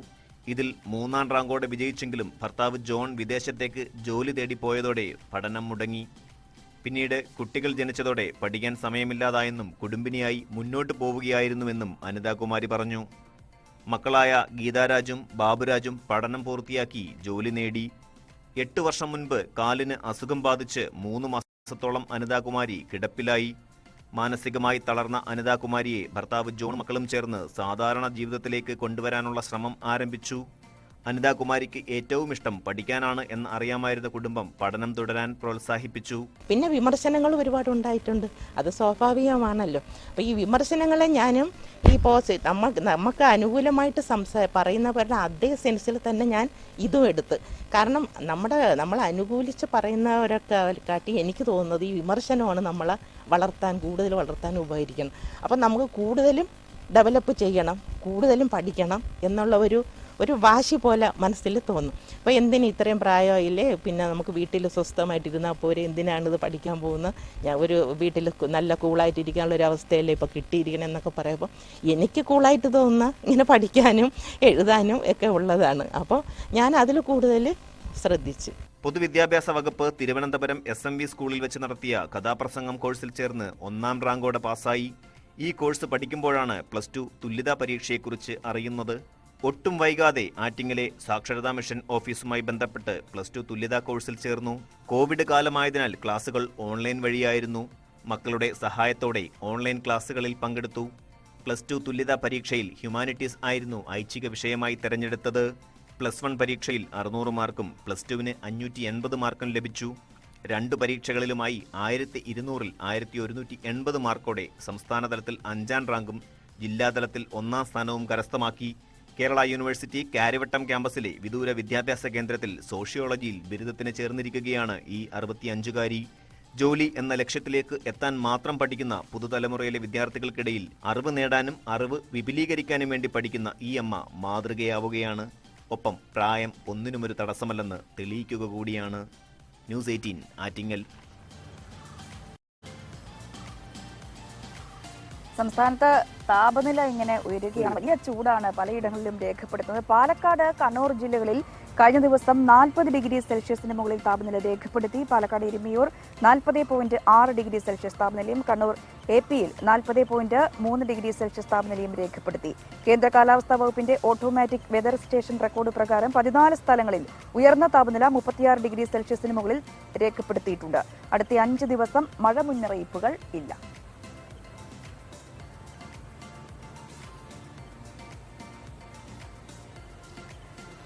തുർക്കിയിലും ഒപ്പം തന്നെ സിറിയയിലുമുണ്ടായ ഭൂചലനമായിരുന്നു കഴിഞ്ഞ ദിവസങ്ങളിൽ ലോക വാർത്തകളിൽ ഏറ്റവും ശ്രദ്ധ നേടിയത്. ഇതിൽ ശ്രദ്ധേയമായ ഒരു കാര്യം, ഭൂകമ്പം നാശം വിതച്ച തുർക്കിയിൽ 8 വയസ്സുകാരിയെ രക്ഷപ്പെടുത്തി ഇന്ത്യൻ ദുരന്ത നിവാരണ സേന. തുർക്കി സൈന്യവുമായി ചേർന്നാണ് രക്ഷാപ്രവർത്തനം നടത്തുന്നത്.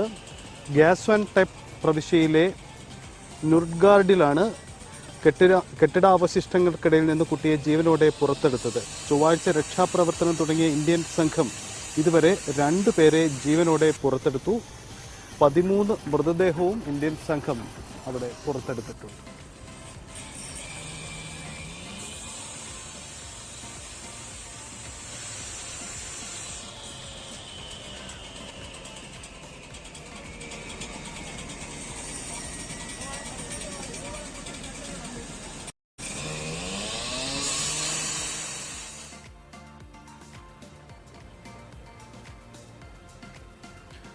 നമ്മൾ വീണ്ടും പാലക്കാട്ടേക്ക് ഒന്ന് പോവുകയാണ്. കഴിഞ്ഞ ദിവസമാണ് പാലക്കാട്ട് ഒരു ചടങ്ങിനിടെ ഒരു ഒട്ടകത്തെ ക്രൂരമായി മർദ്ദിക്കുന്ന ദൃശ്യങ്ങൾ പുറത്തു വന്നത്. ഈ സംഭവത്തിൽ 6 പേരെ ഇപ്പോൾ കസ്റ്റഡിയിൽ എടുത്തിട്ടുണ്ട്. പ്രസാദ് ഉടുമ്പശ്ശേരി അവിടെ നിന്നും ചേരുന്നു. പ്രസാദ്, എന്താണ് ഈ സംഭവത്തിന്റെ തുടർ വാർത്തകൾ? 6 പേരെ കസ്റ്റഡിയിൽ എടുത്തത് എവിടെ നിന്നാണ്? എന്താണ് മറ്റു വിശദാംശം? കഴിഞ്ഞ ദിവസമാണ് പാലക്കാട് മാത്തൂരിൽ തിരുവത്തുപള്ളി നേർച്ച നടന്നത്. ഈ നേർച്ചയിൽ അവിടെ ഒട്ടക സവാരി നടത്തുന്നതിന് വേണ്ടി ഒട്ടകത്തെ കോയമ്പത്തൂരിൽ നിന്നും ഒട്ടകത്തെ കൊണ്ടുവന്നിരുന്നു. ഈ ഒട്ടകത്തെ പിന്നീട് ഈ നേർച്ചയ്ക്ക് ശേഷം തിരിച്ചു കൊണ്ടുപോകുമ്പോഴാണ് ഒട്ടകത്തെ വാഹനത്തിൽ കയറ്റുന്നതിന് വേണ്ടി ക്രൂരമായി മർദ്ദിക്കുന്ന ദൃശ്യങ്ങൾ സാമൂഹ്യ മാധ്യമങ്ങളിലൂടെ പ്രചരിച്ചത്. ഇതിനെതിരെ ഇവർക്കെതിരെ ഇത്തരത്തിൽ മർദ്ദിക്കുന്ന ആളുകൾക്കെതിരെ നടപടി വേണം എന്നതായിരുന്നു ഇതിലെ പ്രധാനപ്പെട്ട ആവശ്യം. ഇപ്പോൾ ഈ സംഭവത്തിൽ പോലീസ് ഒട്ടകത്തിന്റെ ഉടമയായ കോയമ്പത്തൂർ സ്വദേശി മണികണ്ഠൻ, അതോടൊപ്പം ഒട്ടകത്തെ പരിപാലിച്ചിരുന്ന മധ്യപ്രദേശ് സ്വദേശികളായ കിഷോർ ജോഗി, ശ്യാം ഷിൻഡെ എന്നിവരെയും അതോടൊപ്പം ഈ പള്ളി കമ്മിറ്റി അംഗങ്ങളായ മാത്തൂർ സ്വദേശികളായ 3 പേരെയും, മാത്തൂർ സ്വദേശികളായ അബ്ദുൽ കരീം, സയ്യിദ് മുഹമ്മദ്, ഷമീർ എന്നിവരെയും അറസ്റ്റ് ചെയ്തിട്ടുള്ളത്. ഇവരെ പിന്നീട് സ്റ്റേഷൻ ജാമ്യത്തിൽ വിട്ടയക്കുകയും ചെയ്തിരുന്നു. എന്നാൽ ഇതിൽ ഒട്ടകത്തിനെ കൊണ്ടുവരുന്നതിൽ അനുമതിയൊന്നും തന്നെ തേടിയിരുന്നില്ല എന്നുള്ളതാണ് മൃഗസംരക്ഷണ വകുപ്പും വ്യക്തമാക്കിയിട്ടുള്ളത്. അവർ പിന്നീട് ജില്ലാ പോലീസ് മേധാവിക്ക് പരാതി നൽകുകയും ചെയ്തിരുന്നു. ഇതിന്റെ അടിസ്ഥാനത്തിലാണ് പിന്നീട് പോലീസ് നടപടിയെടുത്ത് ഇവരെ അറസ്റ്റ് ചെയ്ത് ജാമ്യത്തിൽ വിട്ടയച്ചത്.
അതാണ് പാലക്കാട്ടിൽ നിന്നും പുറത്തു വരുന്ന സംഭവം. കഴിഞ്ഞ ദിവസം വളരെ ക്രൂരമായ ദൃശ്യങ്ങളാണ് പുറത്തു വന്നത്. എന്തായാലും ഈ സംഭവവുമായി ബന്ധപ്പെട്ട 6 പേരെ ഇപ്പോൾ കസ്റ്റഡിയിലെടുത്തിട്ടുണ്ട്. അവർ അറസ്റ്റ് രേഖപ്പെടുത്തിയിട്ടുണ്ട്. നമ്മൾ വീണ്ടും ഇടുക്കിയിലേക്ക് പോവുകയാണ്. ഇടുക്കിയിൽ നിന്നും വരുന്ന വാർത്ത, ദിവസവും 100 കണക്കിന് രോഗികൾ ചികിത്സ തേടുന്ന തൊടുപുഴ ജില്ലാ ആശുപത്രിയിൽ OP ടിക്കറ്റുകൾ ദുരുപയോഗം ചെയ്ത് മരുന്ന് വാങ്ങുന്നതായി പരാതി.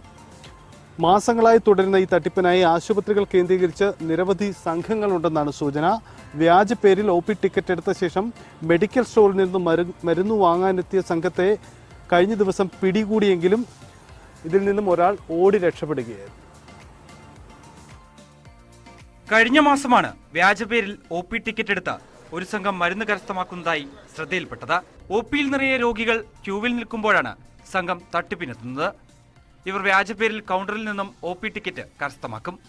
തുടർന്ന് ഡോക്ടർമാരെ കാണാനെന്ന വ്യാജേന രോഗികളിരിക്കുന്ന ഭാഗത്തേക്ക് മാറിയ ശേഷം ഇവിടെ നിന്നും മുങ്ങും. പിന്നീട് ഇതേ OP ടിക്കറ്റിൽ ഇവർ തന്നെ ചില മരുന്നുകൾ എഴുതി ചേർക്കുകയാണ് ചെയ്യുന്നത്. ഇതുമായി മെഡിക്കൽ സ്റ്റോറുകളിലെത്തി പണമടച്ച് മരുന്ന് കരസ്ഥമാക്കിയാണ് ഇവർ മടങ്ങുക. ലഹരിക്കായോ ലഹരിയോടൊപ്പം ഉപയോഗിക്കുന്നതിനായോ ആണ് ഇത്തരത്തിൽ മരുന്ന് ശേഖരിക്കുന്നതെന്നാണ് സംശയം. മറ്റ് ഡ്രഗ്സ്, മയക്കുമരുന്ന് അങ്ങനെയുള്ള സാധനങ്ങളൊക്കെ ഉപയോഗിക്കുമ്പോൾ അതിൻ്റെ സൈഡ് എഫക്ട്സ് ആയിട്ട് വോമിറ്റിങ് അങ്ങനത്തെ കാര്യങ്ങളൊക്കെ വരാം. അപ്പോൾ അതിനുവേണ്ടിയാണ് മെയിനായിട്ട് എംസെറ്റും ഫിനഗാനും ഇതിൻ്റെ കൂട്ടത്തിൽ കുത്തുന്നത്. അപ്പോൾ അതിനുവേണ്ടി വാങ്ങിക്കുന്നതാണ് ആൾക്കാർ എന്താണേലും. കാരണം പണ്ട് നേരത്തെ സർജറിക്കൊക്കെ ചെയ്തത് ഫിനഗാൻ പെത്തഡീൻ എടുക്കുന്നതിൻ്റെ കൂട്ടത്തിൽ അതിൻ്റെ സൈഡ് എഫക്റ്റ് ഉണ്ടായിരിക്കാൻ വേണ്ടി ഫിനഗാനാണ് മെയിനായിട്ട് കൊടുത്തുകൊണ്ടിരുന്നത്. അപ്പോൾ അതിനുവേണ്ടിയാണ് ഇത് സംഘടിപ്പിക്കുന്നത്.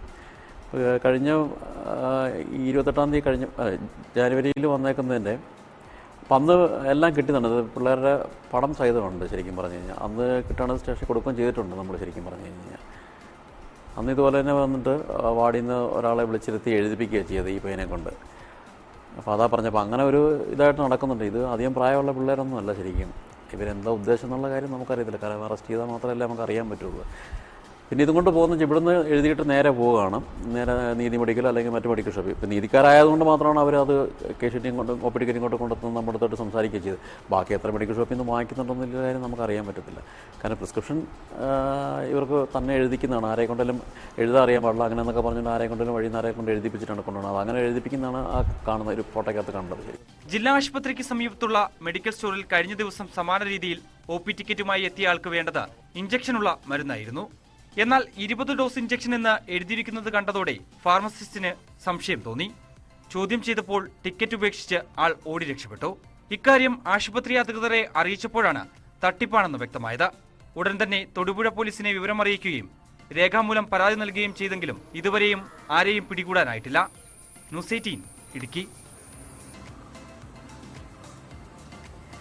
ഇടുക്കിയിൽ നിന്ന് തന്നെയാണ് മറ്റൊരു വാർത്തയും വരുന്നത്. ഇടുക്കിയിൽ ഹൈറേഞ്ചിൽ വളർത്തുമൃഗങ്ങൾക്ക് ചർമ്മമുഴ രോഗം വ്യാപിക്കുന്നു എന്നാണ് അവിടെ നിന്ന് വരുന്ന റിപ്പോർട്ടുകൾ. അയ്യപ്പൻകോവിൽ ഗ്രാമപഞ്ചായത്തിലാണ് അടുത്തിടെ രോഗം വ്യാപിക്കുന്നത്. ഇത്തരത്തിൽ രോഗം വ്യാപിച്ചോടെ ഈ കന്നുകാലി കർഷകരെല്ലാം ആശങ്കയിലാണ്. 2 വർഷങ്ങൾക്ക് മുൻപ് ജില്ലയിലെ വിവിധയിടങ്ങളിൽ കന്നുകാലികളിൽ ചർമ്മമുഴ രോഗം കണ്ടിരുന്നു. എന്നാൽ മൃഗസംരക്ഷണ വകുപ്പിന്റെ കഠിന പരിശ്രമത്തിലൂടെ ആഴ്ചകൾ കൊണ്ട് രോഗം നിയന്ത്രണ വിധേയമാക്കി.